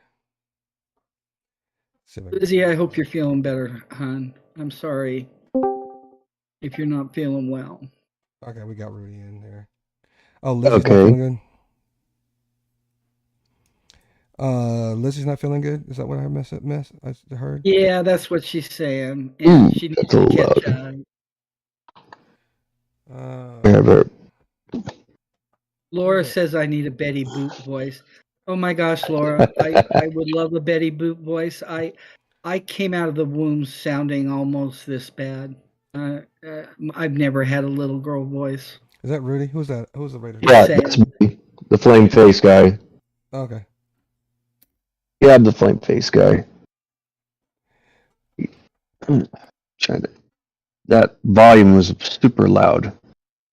It's still loud. I can turn it down. Hold on. Yeah. Okay, I got it at 18. That's I can change it. Don't worry. I got you. Oh my gosh, Dick. Okay, that sounds better. Try talking now, Rudy. okay. Yeah, I don't. No, I'm a little separate from the yard. I mean, from the YouTube and everything. I'm with you guys on Discord. Yeah, that's okay. Yeah. If you Okay, can't, it shows me on there. Okay. if you're on a computer, Yeah. you can actually bring up the tab for the YouTube channel Okay. and then see the chat. I see and then myself. keep it up. Okay, I see it's linked to Discord. Okay, Yep, that's how. I see it. Oh, that's pretty interesting. That's how we keep the security down, and we know who you are. You can't just Oh, up there yeah. and try to do a bunch of other porn bombing and all Yeah. that nonsense. Well, we did on the Death Star report. We would put the yard stream in our certain chats, you know, but nobody could automatically be there. You have to be like a part of the Death Star report. That's another way to do it. You know, that's like how I got onto the Death Star report. Like, you know, if I wanted to go on there, I'd go to their yard stream and click on it from the from Discord, and then it would go all the way to, you know, there without having to go to YouTube. You know, but yeah, and you know, this is how it is with Hand Banana Me. It just, you know, just gotta let it go, and you know, he wants to do his own thing. That's fine. I just, you know, I've been a friend to him before, you know, and yes, he gotten drunk and stuff. I was there keeping his show when he was passed out, but you Yeah. know, Well, let me ask you a question. Sure. Rudy, let me ask you a question, Rudy. sure, Because we've been talking about this, and, Sure. and I only know you, and I've gotten to know you through Hand Banana. How long have Yeah. you? How long were you like over there on panel with him? How long approximately how long? I don't know. I was there, I think last year a little bit. You know, I got to know him, and I was seeing his channel because I saw his channel through other channels because his was like it's still in the infancy state, and I think it might have been through So Product a long Troll, time. maybe Hezekiah. But a you long know. time. You've been over there for a long time. Yeah, yeah. So- Yeah. So my go ahead. question. So we're talking about friends, and we're talking about your circle Yeah. of people that you have Yeah. around. I'll be the first one to tell you, and I'm sure Liz will be able to tell you, and the people in the chat will be able to tell you. I've had friends for a long period of time, people who I call my family members, as I said before. Yeah. There have been arguments. Even on the golf course, I have been in an argument Mhm. with Yeah. even my best friend. Yeah. I would never go and say, because of that argument, that misunderstanding, that I'm no longer friends with that person, or Yeah. try to talk negatively about that person. Yeah. So my first question to you is, how many real friends do you think you have? Just a roundabout number, real true friends that you've known for a year or more. There's some that I haven't even talked to in a long time. I have probably If you haven't talked to them in a long time, they can't be your friends. well, the ones that are my main circle right now, I would say about, I would have said 4, but it's 3 so Okay. far. So 3. And even though one friend I can't even, you know, I haven't met in person, I've talked to him for over a year and all that. He's pretty cool and everything. And then there's some other guys. Well, but just But like I said, for the sake of I argument, don't care. but for the I sake of don't care argument, about having a lot of friends. It just but for the there's sake of friends argument, and Rudy, there's social media friends. What? but for the sake of argument, let me just tell you this. Yeah, go ahead. You said you have 3, maybe 4. Yeah, You can just have about. 5, because if you sat there and you Yeah. were on and having conversations, being cordial with Yeah. Ham Banana, why would something so small, because of the screen up in screen and all the screen and all those kind of screens that were going on? I saw the video that you didn't like it. I didn't like Well, it. Liz didn't like it. Yeah. Nobody Well, really liked it. It was odd. yeah. It was odd. But why would you let Yeah. something so small come in between you and someone you've Well, known for over a year? he disrespected me extremely bad because I asked him to stop No, so nicely. what? That's And not. he, But that's okay. That's okay. If he doesn't stop, yeah, we were talking this before. If yeah, I was if someone about to, offends you, if someone offends you, has done yeah, something that you don't like, you can easily yeah, shut down your yeah, computer. You can switch whatever you're watching. You can yeah, close your that's true. browser. That's And, true. But I and just said, you know what? I just felt like what he was doing, and I've stood up for him and all that, but he pushes the envelope too much, and I'm like this. I'm the kind of person that won't take shit from no one to just say, just fuck him and all that. Just go on, and that's oh wait a it. minute, hold on, wait a second. Listen. Something so small, and you know this guy for a year. Something so small, Rudy. Come on now. This isn't something that he said something negative to you. Uh, you know, before this happened. Personally. This is Yeah. something that you walked away because you felt some kind of way, and it was over something so trivial. You can't look back in this situation. I'm just asking you for a little bit of a self-reflection here, and you can't go back and go, you know what? I might have just blew that all out of proportion. Something so small, I could have probably acted differently on that situation. I understand some people would feel that way or think that way, but it's a little bit more than just that. It was starting to get really bad, and I was kind of like thinking of not coming on there because and then that was just the last straw. That's what it was. It wasn't just that. It was starting to get worse, and I just was thinking I was going to stop, but still stay subscribed to his channel, just not be on his channel. But just like it's just he's a good artist. I mean, he could do really good, and I'm not gonna like go about what he does bad. I've already said that, but I'm just gonna say the positives of what he should do. He should just do more of his art stuff. I mean, if he wants to do parodies of people, that's fine, but he should not. He should just do that. Well, let me ask you a question But because I don't want to get into what he should be doing. yeah, You're here.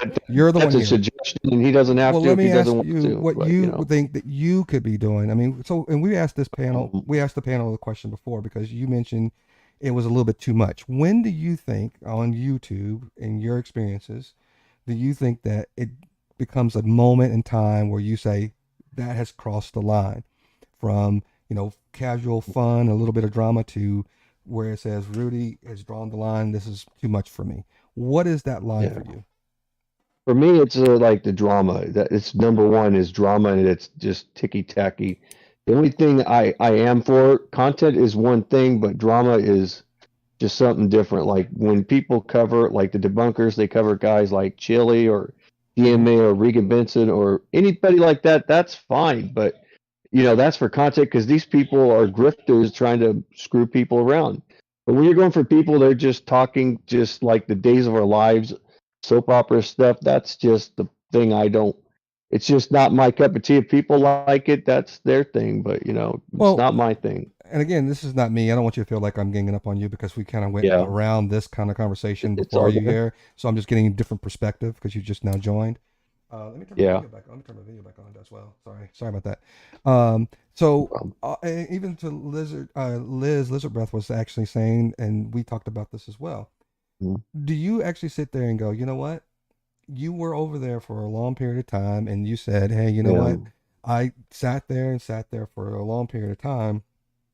Do you ever feel as if you sat there when your boundaries were crossed, or the line was crossed earlier on? And do you ever sit there and self-reflect and go, you know what?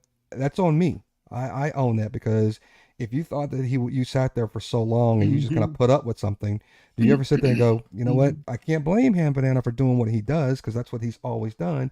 I gotta blame Rudy because I sat here and took it for all this time and compromised myself and my boundaries for it. It's a little bit of that. It's a little bit of that though. But I should have done was like said to Ham Banana like in the private chat, way before that, him and what he had between him and Vegas Valley Community Watch, way before that, say, hey man, I just I'll watch your channel, but I just can't like be the part of that because when you do that, that's what happens. When you become like a slight co-host or anything, it comes at you. So I did learn something about that, and then that's what I was even saying to Shell Bell.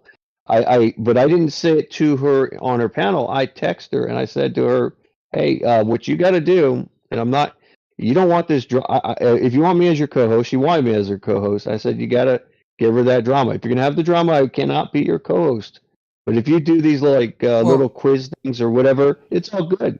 Just you have talk to her though. You have two lines. So what you're saying is you have two lines. You have a line that you can cross before you become a co-host, and a line that you can cross before you become a participant of a channel, either in chat or just watching it. They're two different channels or two different lines. And what is drama to you? Is drama back and forth drama channel is like, to channel? like when people call each other nasty names and they bring up crap like that shouldn't be up there. They talk about people interpersonal basically. When it's interpersonal, that's drama. But if you're talking about something that's just like football or politics and all that, that's nothing. But when you talk about someone's family where it hits between the low and the base, and yes, I heard what Laura was saying about what Joey said. Yeah, Joey, like I said, I'm still neutral with on him, but there might be times that I'm not going to say I trust him. I don't trust hardly anybody. So you I have only trust boundaries. people I know. You have I boundaries. do, yeah. Okay. But everybody, we all have our boundaries. But like I said, it's real quick, Rudy, let me just say what's up to AC. AC just joined the panel. What's up, AC? Hey, what's up, guys? AC? Good to have you, man. Good to have you up here. AC, I'm dying to hear from you too, man, because you and I talk. We kind of know each other a little bit. I'd like to know more. But you had mentioned something in the chat when we were talking about not going for the tit for tat when it comes to certain things, and how I believe that there could be an emotional maturity when it comes to certain aspects of YouTube and navigating in a space with other channels and different things that not everybody's going to like each other. So you're going to have people who are going to say negative things about you. How do you coincide, the emotional maturity and being able to be who you are as a person, but then still maintaining that social media persona that where you like to do what it is that you and your channel is about? How is there a line, or how do you keep that a balance between the two? I try to decide for myself whether it's worth the energy, first off. Second, like the online persona that I have, I've mentioned this a couple of times on other various panels. Like the person I am online is who you have or who you will talk to or meet if you ever had a chance to meet in real life, offline. Like I've never wanted to be perceived as fake. I've never wanted to come off as fake. I've never wanted to just I felt it was easier being the natural me. So what you see online is who I am offline. Mm-hmm. If that makes more sense. Like I just, but I guess a part of me is I'm a kid at heart, so I can be this mischievous and this individual that's very childish at times. But I've got knowledge in years on me to know when, or at least I tell myself to know when to kind of take a step back and say, all right, well, this battle doesn't involve me, and I shouldn't really jump in the middle of it or something like that. You hit a point too that I had talked about. I'm sorry, Liz, I'm gonna let you chime in real quick. That I think that it's also important for people to create a persona in the YouTube streets that doesn't really indicate who they really are. Because if you really let people know who you are, that can sometimes be devastating. It can actually lead to doxing, and people can try to infiltrate your personal life that you don't want them to do. And so creating this person or this personality, I think it bodes well for people who are in social media. And I think 99% of the top influencers never really show you who they really are when they're online. And I think that's that just has to do with like my background, like coming onto YouTube, knowing I was in the First Amendment community, the 1A community, and coming out of that group. Like the moment you're arrested for the first time, people have your name, your address, your date of birth, your social security number. They have all of this information on you. And so I knew that the moment I got doxxed, that I mean that there it is. Like, and it was a little scary the first time. My information's out there. What are people going to do with it? They're going to go to my house. They're going to do this. They're going to do that. I've since then been doxxed probably 30 times at least. And every time I'm doxxed, I'm just like, okay, big whoop-de-doo. Like it's nothing anymore. Like you're going to call my job and try to get me fired? Ooh, big challenge there. Well, Yeah. let me. I kind of get what you're saying too, but if you're naive to YouTube like I was when I first started, you didn't realize that there were people who were that malicious that would wanted to go out there and do these types of Brian, I'm things. sorry. Can I I interrupt? turned it down. Can you mute? I already turned it down. Can I mute who? Can you mute me? I've got a phone call. Oh, absolutely. Gotcha. Just chat me on Thank you. Discord. Let me know when you're back on Discord. Well, go ahead. Go ahead, AC. I'm sorry. I lost my train of. I don't think she's muted. Oh, Liz is muted, I think. Hold on a second. Let me mute her.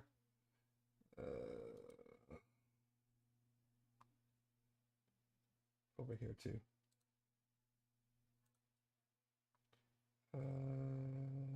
Yeah, she's muted. You can't hear her, can you? She's not muted. What? How about that? I can hear her still. How about now? Anybody else? Can you hear her? Rudy, can you hear her? I guess maybe now. Okay. So, what were we just saying? We were just talking about having the different personalities and persona, and then when people, I was telling about when I first navigated around the YouTube streets, how I was not aware that people were so malicious or going to use information that they found on you, because I actually tied my YouTube and my Facebook all together, and everybody knew who I was. I was using my first and last names, all that and everything, and I had no idea that there was even a thing called doxing. I was just very naive when I first came into YouTube, and when these things happen to you at first, it could be really shocking. It could be like, what the heck is going on? And it takes a little bit of a different type of person to go in there and go, you know what, let me weather this and see what's going on, and then stand up to it. And but it does affect people. I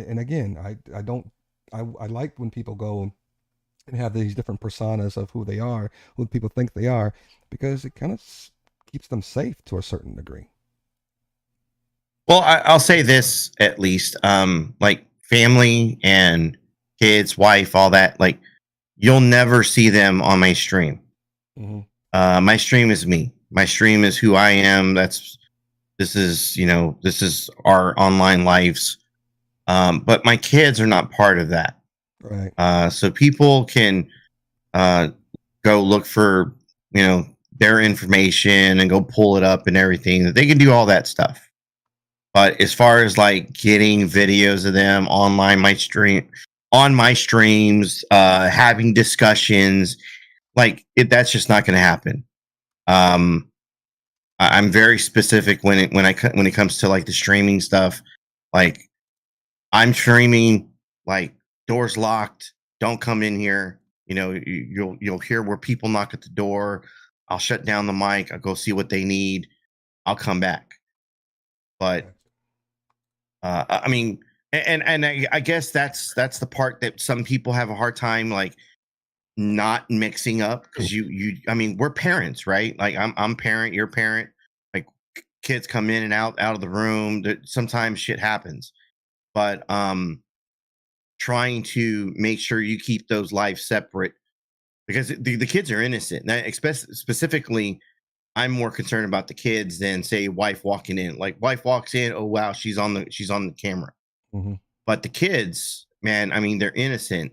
People are going to take those pictures and try to use them maliciously. So has anybody on the panel ever had the correlation or the thought between YouTube, and even though it's not the same degree of, but how YouTube and people who are personalities on YouTube correlate with entertainers, and the entertainers have always been saying for a long time how they don't like the paparazzi taking picture of their kids and always interfering into their personal lives and bringing all these tabloid info stuff that goes on.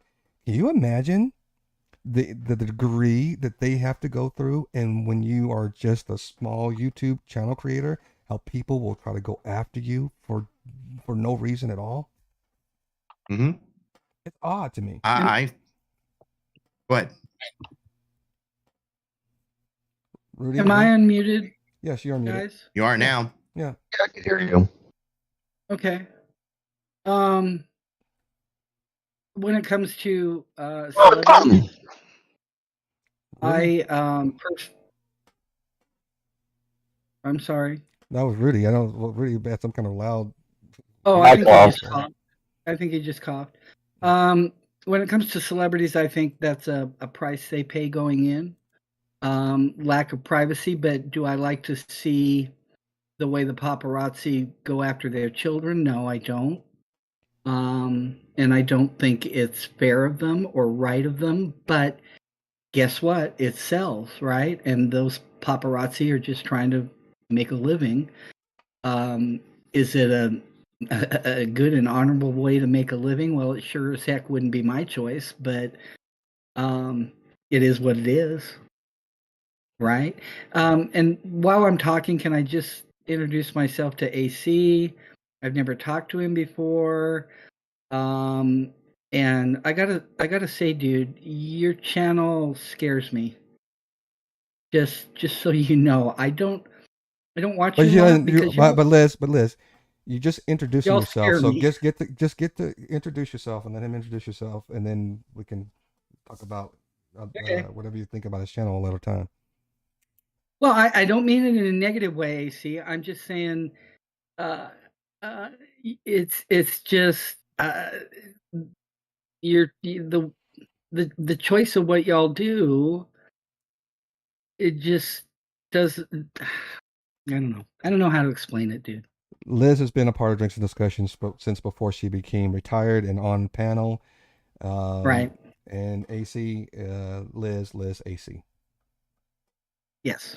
And AC, I'm older. I'm coming from an older perspective. I'm a retired woman in my 60s.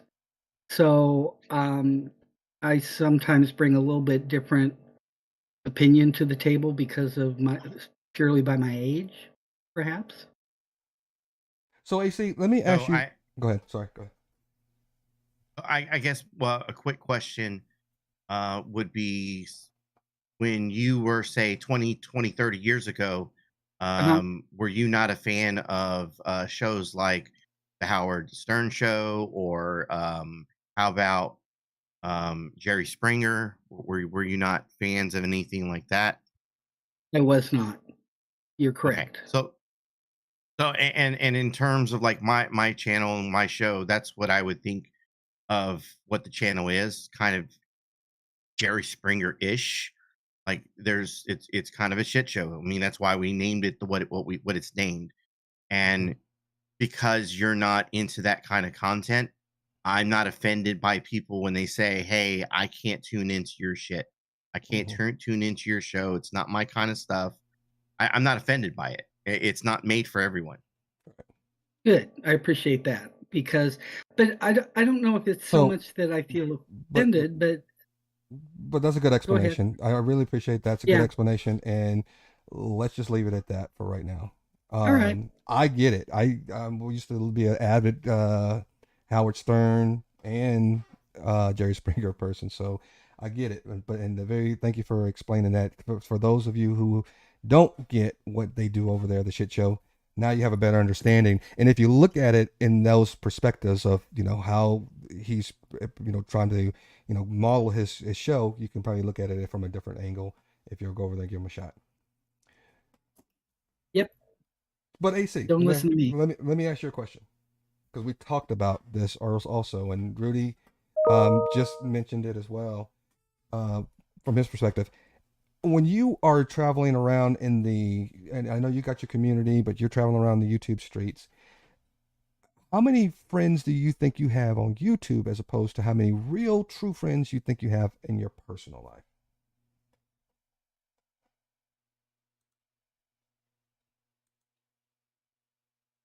Mm, I mean, I would say I have a lot more friends online than I do in actual person, real person. Um, because it's so easy to reach out. I don't have to drive 200 miles to go and see one friend.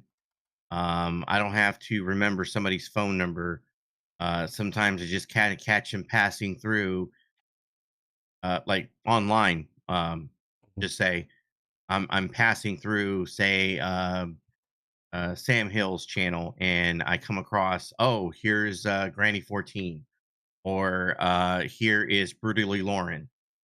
These are other channels that I just kind of run into from time to time in various different places, and so it's just a convenient thing. Like it's this online life is so easy just to pull up your Discord, or you pull up your YouTube, you go live, that people just jump into your chat and they start just chatting away.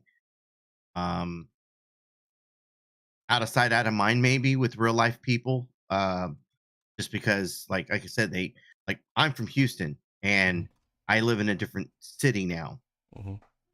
and so it's very rare that I run into any of these people unless I'm in town over there, or they're here in my town, and Mm-hmm. they dial me up and say, "Hey, man, can I stop through? Can we have a cup of coffee? Can we chat this, that, the other?" Yeah, but so so do you think that you actually have a better knit community with your online friendship than you do your personal friendships? Um, I think, like, since the pandemic, yeah, like since that whole um I mean, I can say that I was closer to certain people when before, like, all this crap happened and we had to stay home and do this, that, the other. I mean, I had people that I worked with that I considered friends. We'd go out and have, say a drink after work or something. Mm-hmm. Definitely had It has changed. much. I think we're much closer. Yeah, it has changed, and I think what we were trying to go to, and Rudy and Liz, go ahead. I'm going to let you guys a moment to talk about, Rudy, especially you now, because I don't think we got your perspective since the pandemic. Has it been harder for you to be closer to your friends that you know personally, as opposed to the easiness of being online and being able to, talk to your friends at the click of a button?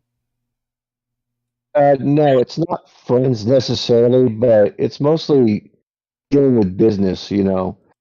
Like, especially like I had a counselor, I had to see her through not Zoom, but it's like Zoom, Mm-hmm. you know, and I couldn't do that. And my doctors, I had to see them through the video chat too. And it's better to actually see them, but yeah, it wasn't too um I didn't like the pandemic. It made it hard for me to get my business done too, you know, with Mm-hmm. other situations for my life. But with friends, we would do is we'd be really careful, like, you know, really careful.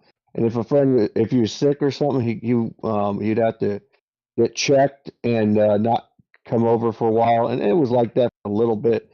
But the pandemic right now is not really that bad. But to this day, if I go to a doctor's or a dentist's office, I have to still bring a mask and everything, you know. Mm-hmm. Mm-hmm. But other than that, though, I usually don't wear a mask. I have 3 shots, but if I were to go to like an airport, I probably would take a mask with me.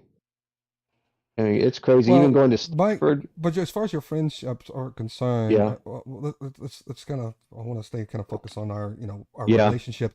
Do you both, between AC, Liz, and also you, Rudy, when we're talking about those friendships, do you ever come to a point where you say, "Hey, I know this person for a short period of time. They have rubbed me the wrong way, one time too many, or the first time. I no longer want them to be a part of my group. I don't want to be associated." And I'm not talking about Ham and Anna Rudy. Do you ever get to that point where Okay. you say, you know what? This is the moment that I know my boundaries need to be set, because this is the point I dictate for myself. This is how I know when this person does not fit in with what I'm trying to do here. Yeah, yeah, yeah. It's understandable. I mean, I talked to the other debunkers, and a lot of them really don't agree with what he does. But they just don't really care too much for him. But you see, that's where he kind of is like a debunker, but he's really not a debunker. Debunkers usually do is they make fun of people who troll people, and you know. But Mm-hmm. I mean, it's like social media, just like Fodder Troll and Troll Mafia Official, kind of like don't get along too well, and for something that's little, but they go their separate ways, and just the way it is. I even talked to Kate when I was on her panel before. I said, I know you and Fodder Troll don't get along, and I respect both of you and everything. I like both of you and everything. He said it straight up on her show and everything, and she was cool and everything. But Mm-hmm. it's just the way it is, and this is the way it is with Hand Banana. I just like gotta say, it's best like I tell other people because they get drama in their show. They're not bad people, but they allow it. I said, if you allow it, guys like Hand Banana are going to share your screen, everything, and he's going to make a parody of it. So if you make it no drama, less drama, he will not do anything.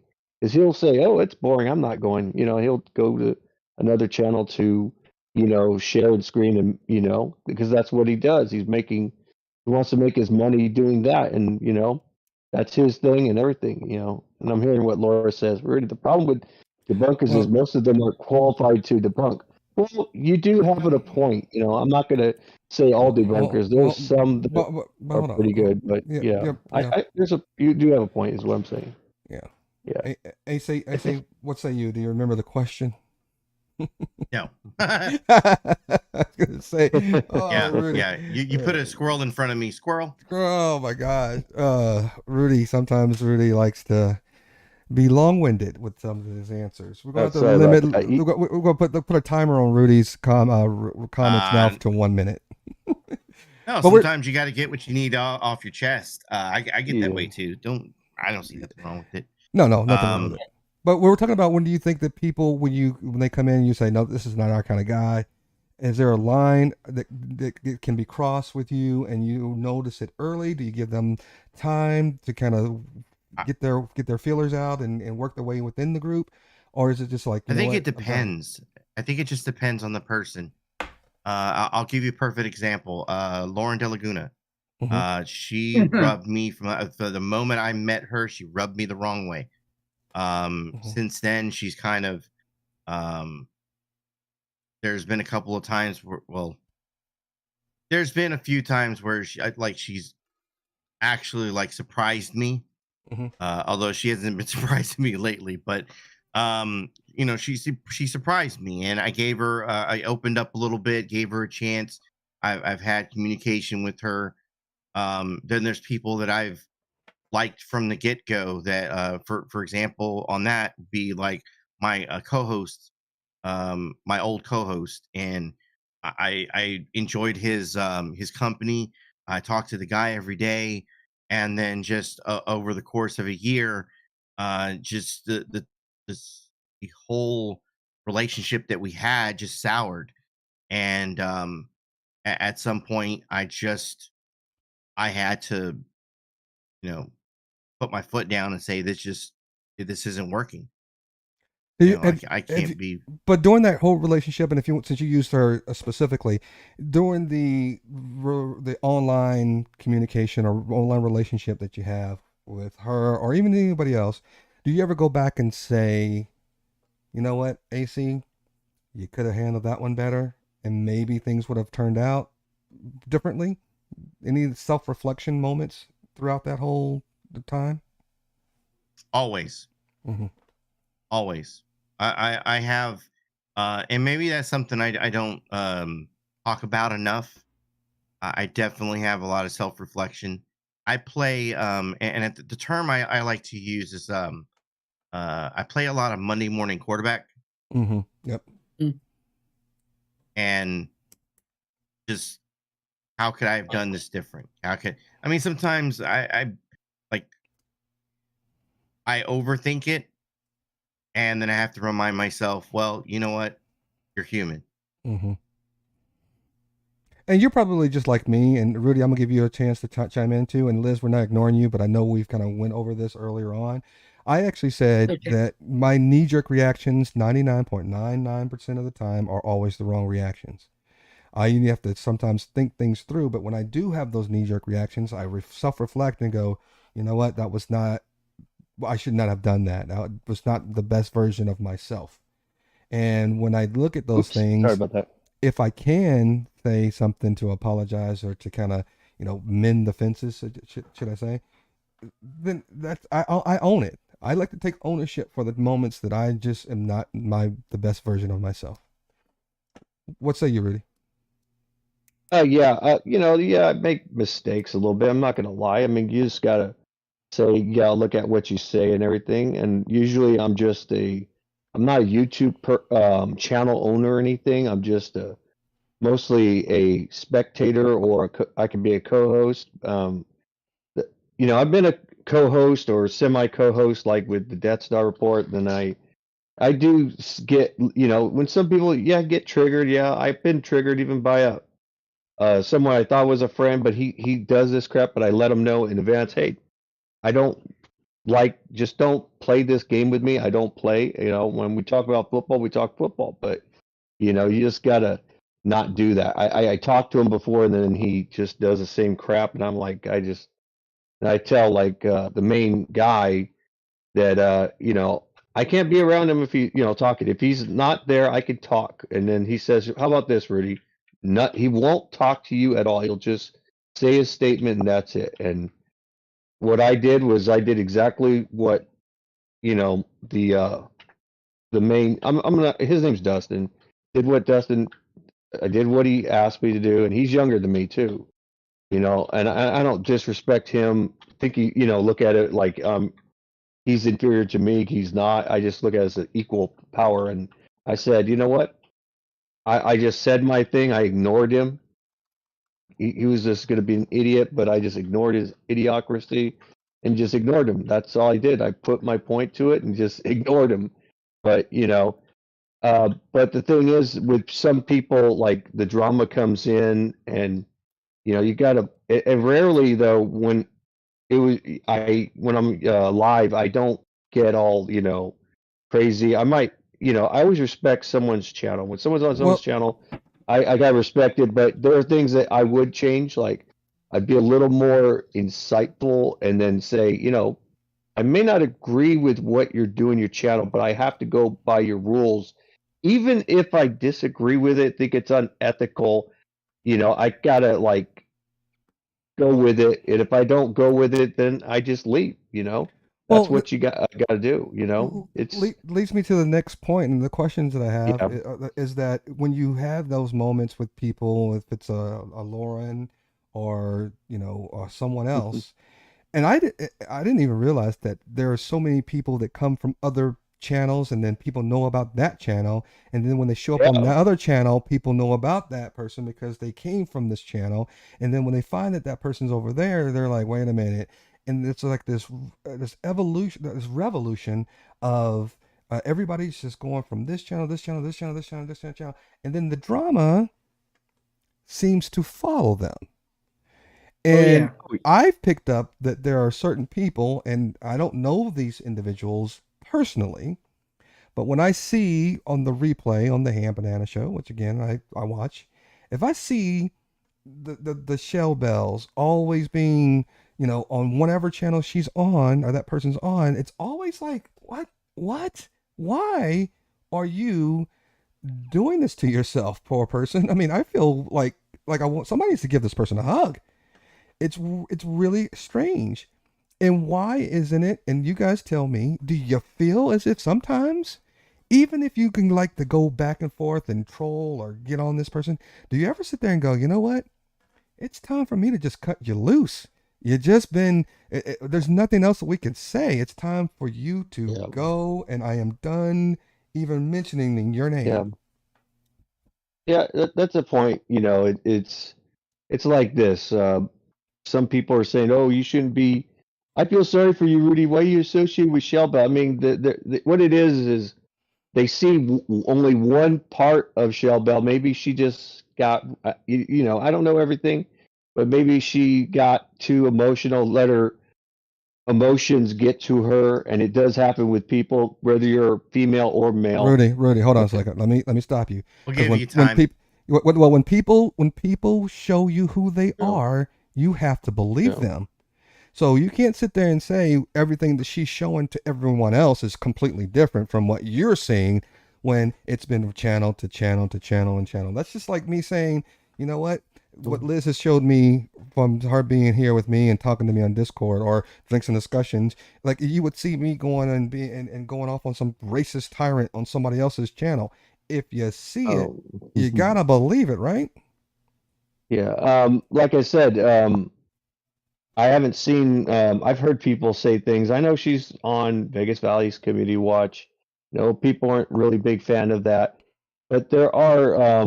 Like I said, though, I don't care just what channel because she's on. someone's on there doesn't mean they're guilty by association. I know some people I believe guilty by association, and that's not true always. There is some point to it, but Go ahead, not AC. Go ahead, AC. completely. So I say this quite a bit because I've lived some of this, especially here online, where people come to you and they say, "Hey, look, this person's not a good person. This person's not a great person. This person's a piece of shit." Um, you can't, I'll continue to use this analogy because I think it's an old saying that just fits it perfectly. You can lead a horse to water. You Mhm. cannot make it drink. Right. And Yeah. for people, when it comes to like, I can tell you to I'm blue in the face who Shell Bell is, what I've seen appear on these YouTube streets. But at the end of the day, you have to see it for yourself. Now, some people will turn a blind eye. And look, and I completely understand doing it. You sometimes seeing this stuff for yourself is a little hard to believe. So you turn a blind eye to some of this stuff that you Oh you yeah. see, and you're like, no, I didn't see that. No, I didn't see that. Mhm. But that's where you've got to be real with yourself. You got to be honest with yourself when you see something that just, you know what, I know exactly who this person is. Maybe you want to give them a chance. Maybe you want to give them an opportunity to make changes in themselves. Maybe you want to confront them and say, "Hey, look, I seen this in you, and I don't like this. You should be a better person than that." I completely understand that, and I think where a lot of the people come to you and talk about like the Shell Bell stuff, and it's because this isn't the first time that somebody new's come in, and it's a broken record. It's over and over. Mhm. Everything that everyone told me about Shell Bell, I've already seen it. It's already done. I had to live it. I tried to give her a break. I tried to help her. I tried to give her advice, like many other people. So you're Mhm. just the next person on the cycle. Well, yeah, and So it's funny, and That's all I'm gonna say. it's funny that you say that Could be right, because I'm not going to sit there and try to think. I don't want anybody to think that we're ganging up on her because she's not here, and I don't know her. Yeah. We had Drinks and Discussions. We don't know no, who she's this person she's is. just the example right Right, now. the She's example. she's the Right. topic at hand. Right. She's the example because I've seen some restreaming, and I do. It's almost like Ladybug. When Ladybug, I've seen her on videos, and it's like she gets beat up. Next thing you know, she's crying. Next thing you know, she's being attacked and made fun of. And then Yeah. we keep telling her that this is what's going on, and she's like, "Oh, I wasn't there for that. I don't recall this." And I'm like, "What?" And then it's kind Yep. of like, do you ever go back and watch yourself in any of the videos that you're on? And like you were saying, AC, if people go back and watch themselves, I have watched myself on almost every video that I've ever been on, even with Dr. Dave and even with some of the other channels. I've watched myself and I'm like, sometimes I'm like, I don't like the way I presented myself. That was not Yeah. okay. And then there should be, in my personal opinion, there should be a trajectory on YouTube. You shouldn't be here and you shouldn't go here. You should actually want to take your channel and keep moving it up. You want to keep going whatever, content that you're trying to provide. You got to keep making that content relevant. People are going to want to watch it and keep seeing those things. People typically don't want to keep seeing the same drama over and over and over again, especially with the same person. It gets to the point where you're just kind of like, ugh. And like AC says, that person's going to find somebody else to be in that seat, and then they're going to have another person to kind of continue this victim cycle or whatever cycle that's going on, and you just happen to be the next person in line. Can I ask AC a question then in regards to this? AC, you there? Mm-hmm.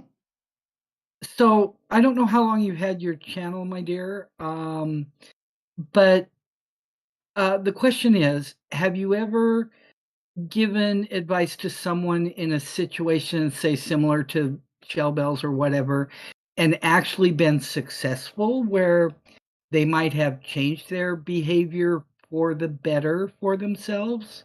I'm just wondering. I used to fight with Wolverine Transparency, and I used to troll him and battle him and shit about him quite a bit, like very extensively, Mhm. enough to where the guy, I mean, I troll him so hard that he's literally giving me death threats. Um, Ooh. but I had Joe Cool talk to me. I don't know if y'all know Joe Cool yet, or I've heard on of this 'em. side of YouTube. I do. Joe Cool, he's out of the 1A community, but he ventures out to a lot of different communities. And but he's a very bright, very smart individual. Uh, Tries to put a lot of logic behind things he does, and he tries to do what's right and good. And some of what I was doing, like I explained to Joe what I was doing, why I was trolling him, and and some of it made sense to him, some of it didn't, and he tried to get me to see it from a different point of view. So I took a different stance on it. I took a step back, and I tried to explain to Wolverine that what like dealing with the whole drama, like trolls and drama in general, it just Mhm. wasn't good for him. Um, it's a constant battle with the guy. Like I literally had a phone call with the guy like 2 days ago, and I feel like he's kind of back to square one. But for the longest time, like me and him didn't beef, we didn't fight. I go and check on his channel. Um, he seemed to be staying away from the drama, and like I told him, like the drama is just not good for you. If you stay away from the drama, continue doing what you do. I think you do okay work. Um, I don't agree with everything he does, just like I don't agree with the whether you watchdog group or you're the pedal catcher groups. Like I don't think everybody goes into these groups and does their channel um or does what they're supposed to be doing 100%. But then again, that's just my opinion. So I don't always agree with what he does, but I thought he did a better job at that than running around with trolls and trolls communities and playing online, and that just Well, didn't seem like him. well, let me ask. Can Okay. I want. I wish. I wish Liz would have asked me that question because I have a perfect example. Well, it's the other way around, and I'm going to use Dick Insider and just for fun for my examples because and Dick Insider will attest to this. When I first started, even when Dr. Dave and starting just when I left, Dick Insider used to come in and bang at me hard, and I didn't understand it until I don't know. There was a moment, and I can't exactly remember exactly the moment where I think I was going into where I was starting to block people. And if you look at my channel now, I don't block anyone. There's not one single person in my block list. not one person. And I started saying something on, I think it might have been Ham Banana, and we started talking, and I think we had met the common person that we were both kind of jabbing about, and it was starting to become fun. And I said, you know what? I need to start taking myself a little bit lighter. And so I went and unblocked them, and it became a moment where I realized that sometimes if you if you don't take yourself so if you take yourself lightly, some of the things that people say about you won't hit you the same way as if you were just sitting here with your butt clenched so tight where you don't think anybody can ever say anything against what you believe or how you perceive yourself. I think it actually makes for a better YouTube experience when people don't take themselves so literally and can laugh and joke at themselves, because at the end of the day, it's YouTube. It's not supposed to be taken that seriously in my mind. And then if you're crying because of what people are saying to you and you're getting emotional invested into these things, I think this is probably not the best way to spend your free time if it's going to do that to you. But that's just me. That's just my own take on the subject. And yeah, Dick Insider used to come really hard. Get it? Come really hard. Anybody? Mhm. Anyone? Dick Insider. And I told this. I don't remember what panel I told this on, but so over in my community, there is two.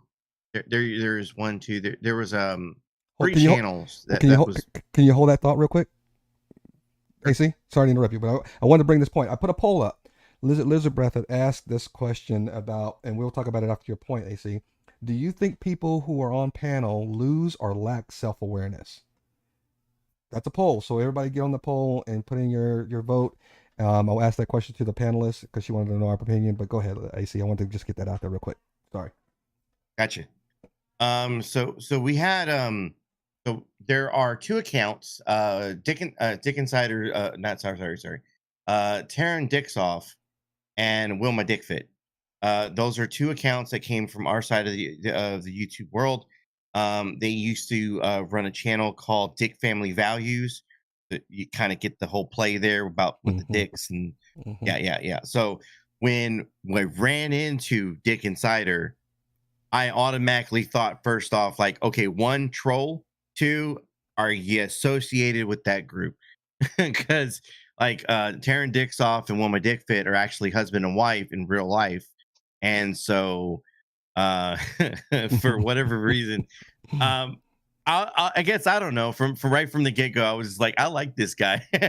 Or girl, I don't know what you are, but yeah, you know, right. It could be funny if you look at it from the right approach. It could be funny, yeah, and it can make your enjoyment with them and your interaction with them and more enjoyable as well. So, and I think that, like, for my channel, like our whole thing, like, we try to have fun over there. We have a lot of trolls that are hanging out, and it could be very dark, and it could be very ugly over there. But we try to keep everything loose and have everybody have fun. And Dick Insider says that they're not AJOT, and I can confirm that. But you know, like, it's all about having fun. Like, and if we have fun at the channel, like, people want to continue to come back. They come for the first time, and they're like, you know, they see that there's all this drama and no fun. There's no drinking. There's no toking. There's no music. We're just being serious all the time. Some people just don't want to be around that. But if it's loose, and, you know, we get to do these little things where we play videos where we're making fun of someone, or people are, you know, like, we're doing a smoke out, like a toast out is what we call it. We'll do a toast out. So whether you're smoking weed or you're taking a shot, you know, it's just to kind of like, there you go. You said no drinking, so I was like, you know what? It's almost 5 o'clock. Let me go ahead and partake of some libations here. But go ahead, keep going. Yeah, and so it's all about, like you said, just having a good time, and, you know, it's just another way for us to kind of partake with one another. Mhm. And like once again, troll accounts are going to be they're going to like they're more of, at least to me, they're funner over there. You know what's so funny? I actually thought I for a while I stopped seeing Dick Insider and Just for Fun, and I think Just for Fun said she stopped coming around because she started liking me, and I'm like, wait a minute. When I have you and Dick Insider, it makes me feel like I'm part of the YouTube world, like of a ride. If you don't have trolls, I mean, you just nothing. What are you without your trolls? Come on. Yeah, But well, Dick Insider comes up with some really good insights at times beyond just pure trolling, in my opinion, um, which is part of the reason why he or she has endeared themselves to me. well, let's get to the Uh, question. Let's get to the question. And Liz, you go first. And I know you're sitting on the fence a little bit about this question. But when you're on panel, do you think people lose or lack self awareness? And I kind of think that I'm going to add a little substance to this question. And Liz Lizard Breath, tell me if I am hit or miss on this take. Lack of self awareness or lose self awareness means how you're conducting yourself. Some people get up here and they stay true to who they are, their personality, their morals, their character. This is who they are. I think I'm one of those people. AC, I think, is one of those people. Rudy, I think, is one of those people. What you see from Rudy is what you're going to get. That's kind of like, okay, I've got my self awareness. I know who I am. Then there are people who get up here and they say who they are, but then they act totally different. And then they go, well, I'm not holding true to who I am. And then you get people on here who you don't know what they're going to do. They're just no self awareness at all. They're just out there being a complete, and we're looking at it like, wait a minute, is this person for real? So I think that's kind of a little bit, maybe I didn't even explain it that well, but that's kind of how I see that question as being. well, one of the things that so I forgive you for not including me in that list of people that are still the same when they're on panel, as opposed to how they represent themselves otherwise. Hopefully you would have included me. But one thing that I find a tad frustrating, in all honesty, Brian, is that because I go on panel here, I don't feel free to speak all the time elsewhere because I'm always mindful of representing this channel. So sometimes I feel like I can't be myself or self-aware or speak out because of that, if But that that's not, makes any sense. but that's not you. That's on them. That you want to go up there and you're not on panel. If you could be on panel, you would not lack self awareness at all. You would just continue being who you are. But you being unable to go on to that panel is because you think of the repercussions that someone else is going to have because if you participate, or you're going to be looked as if you're supporting some channels that is full of drama and people are going really really hard at, and you just don't want to put yourself Yeah. in that position. Well, I don't want to bring anything negative back to drinks or ever, or upon yourself. um, or upon myself, right? Because for an example, I went on a panel not too long ago because I felt very strongly about the subject, and I made a few chats, and people immediately the next day started discussing where my loyalties lie, and that really caught me off guard. I didn't expect that people would think that, and it made me back off even more. So the only chat you're going to see me in pretty much now is Ham Bananas, and here um, I'm not really putting myself out much anywhere else for sure because of that lesson learned. Oh, and Laura Rader has a question for me. If Brian said something you disagree with, you call him out on it, right?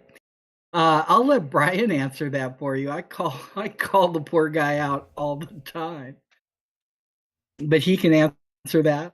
All the time. Yeah. All the time. All the time. Poor guy. What say you, Rudy? Let's let you go first.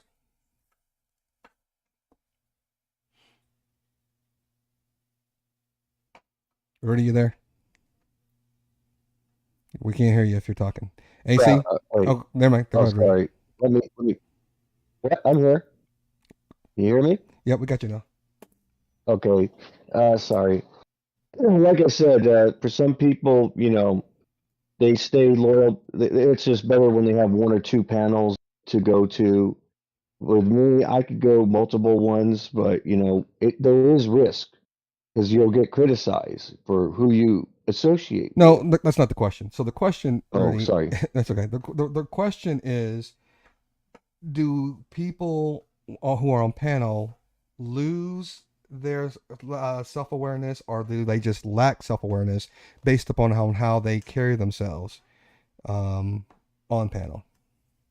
I think it's mostly lack. There is some loose, but it's a little bit of lack because lack means they're not aware and they're still being themselves. They're not really losing their composure. But then later on, after they're off the panel, that's where they kind of lose their composure because of people like messaging them in post or something. I think that's what probably goes on. But sometimes, but there are people that lose their composure.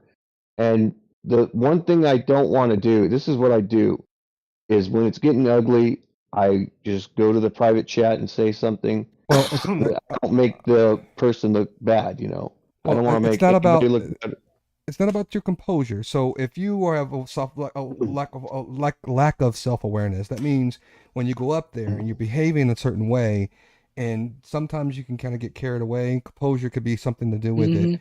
and you Yeah, just that don't know happens. it, and you just don't know what's happening. Or you get people who go up there and they don't give a rat's ass how they look to people because they just have no self awareness at all. So when you're Um, on panel, do you think the majority of the people lack it or lose it? well, it depends. It's kind of hard. Some channels they do lose it. Like, there's some.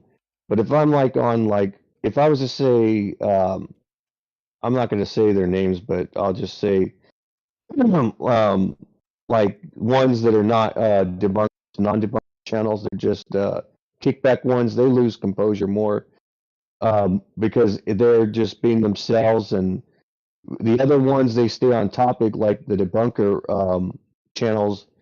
It's more lack than lose control. They stay in control a little bit more, but the ones that are more kickback, they lose their composure sometimes, and it's more because they don't worry about what people have to say. But when you're on like a debunker or channel, you're kind of got to be careful what you say when you're on the post. So it's more lack than lose control because you're being careful. You want to be very careful when you're on a debunker show because you can get kicked off or or something. It happens, and you have to follow their rules, how the debunkers are. But people that have their channels, they're just kick back, just talk with friends. Yeah, we lose control a little bit, because we're just friends. We're in our safe spot. We could say whatever we like, and we will lose control. We do. I don't lose control too much, but I do. But there's people that do lose control. But we have to understand. It sounds a little. Oh yeah, that guy sounds a little crazy, but then you hear their craziness a little bit, and they're just having fun. We do lose a little control. And it's a little emotional where people say stupid stuff, and it does happen. And that's just the way it is. And if it's not someone's cup of tea, then they shouldn't be on that channel. Because I go on two different types of channels. Ones that are more the debunkers that talk about topics more, and ones that don't do it at all. We just talk, talk, talk. It's more Well, socialization, and and I can understand like Jakey Flake was saying, she would prefer to only be on two channels and or something, and there's nothing wrong with that. That's her thing, and I respect it. You know. what about you, AC? What do you think? People lose it or lack it more when they get on panel with you, or if you see it and observe it?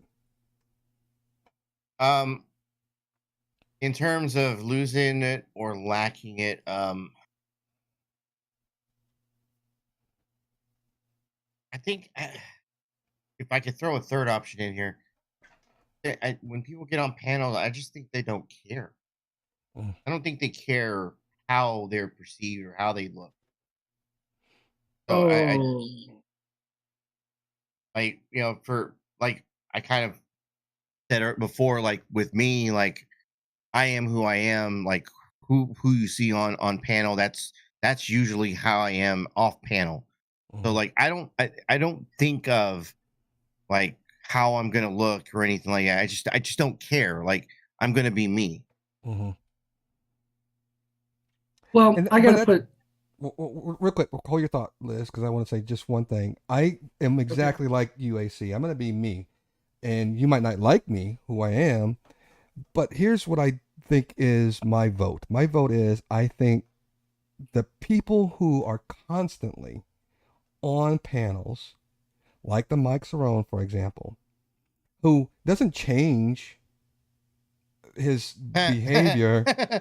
I think he totally lacks self-awareness. I don't think he knows how he's coming across with people, because to him he thinks it's a game, or he thinks he's like got all these different personas that he's fooling everybody. I think that there's a serious lack of self-awareness on that.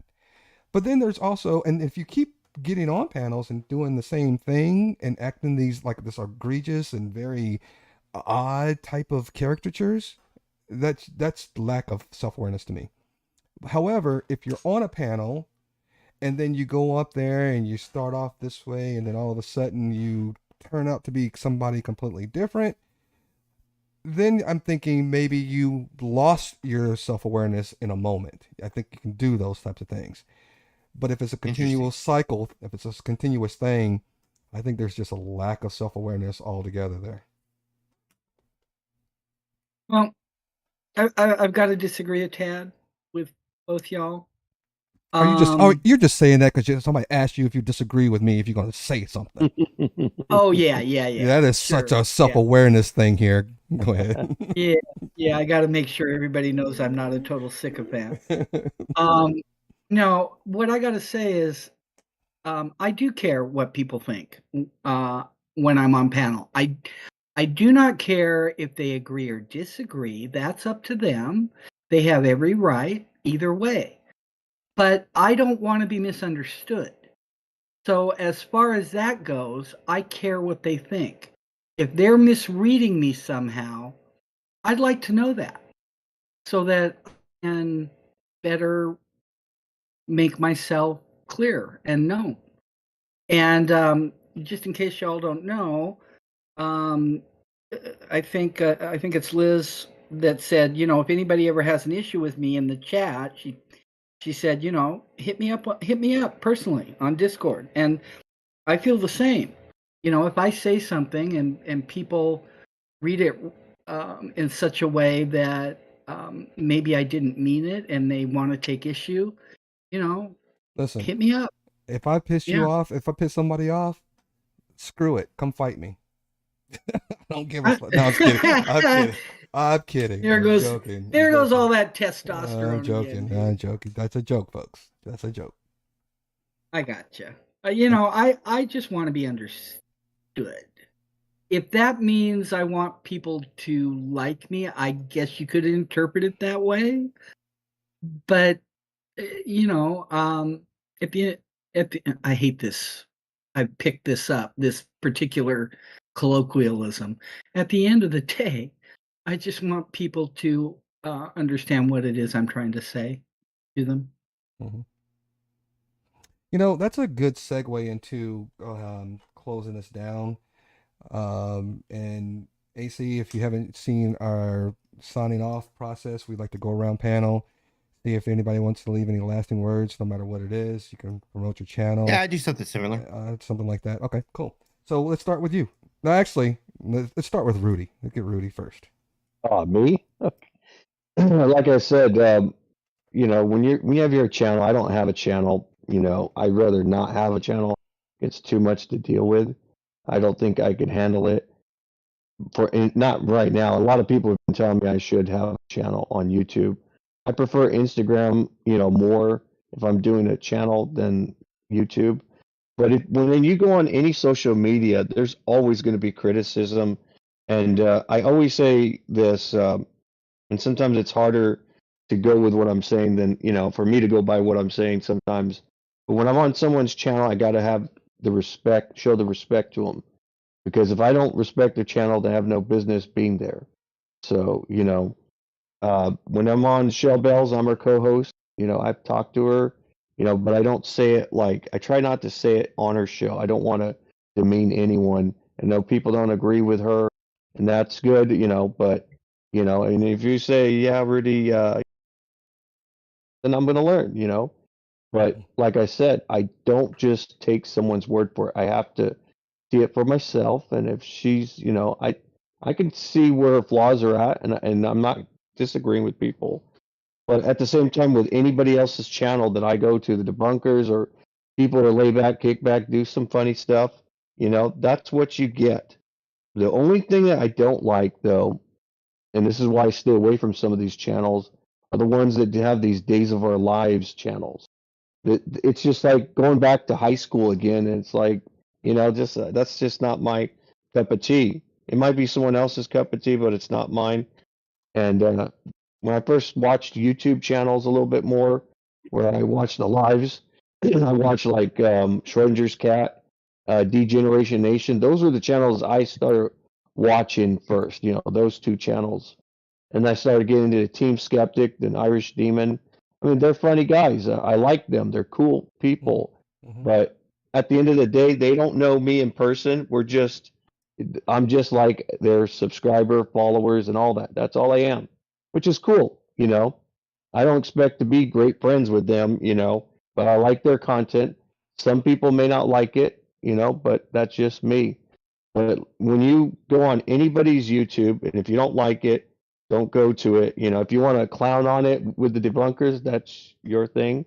Like they clown people like Chili, DMA, Regan Benson, because they're wronging people, and that's what they do. They go after people who wrong people. Mm-hmm. But but and if it's not your cup of tea, it's not your cup of tea. I had people that I talked to that say that's not their cup of tea, but that's just the way it is. I like that kind of thing, and I like to see the idiots who make trouble with people get arrested, or I even like what Team Skeptic used to have called Taser Tuesday. That was my favorite thing. I like seeing that, like P. Barnes and stuff. But but it may not be everybody's cup of tea. But if you, and there's other things too. I've seen like garden programs on YouTube. I watch them and I pick people's brains and I do a little gardening myself. And I say it's best not to just stick with one subject. Go with a lot of them.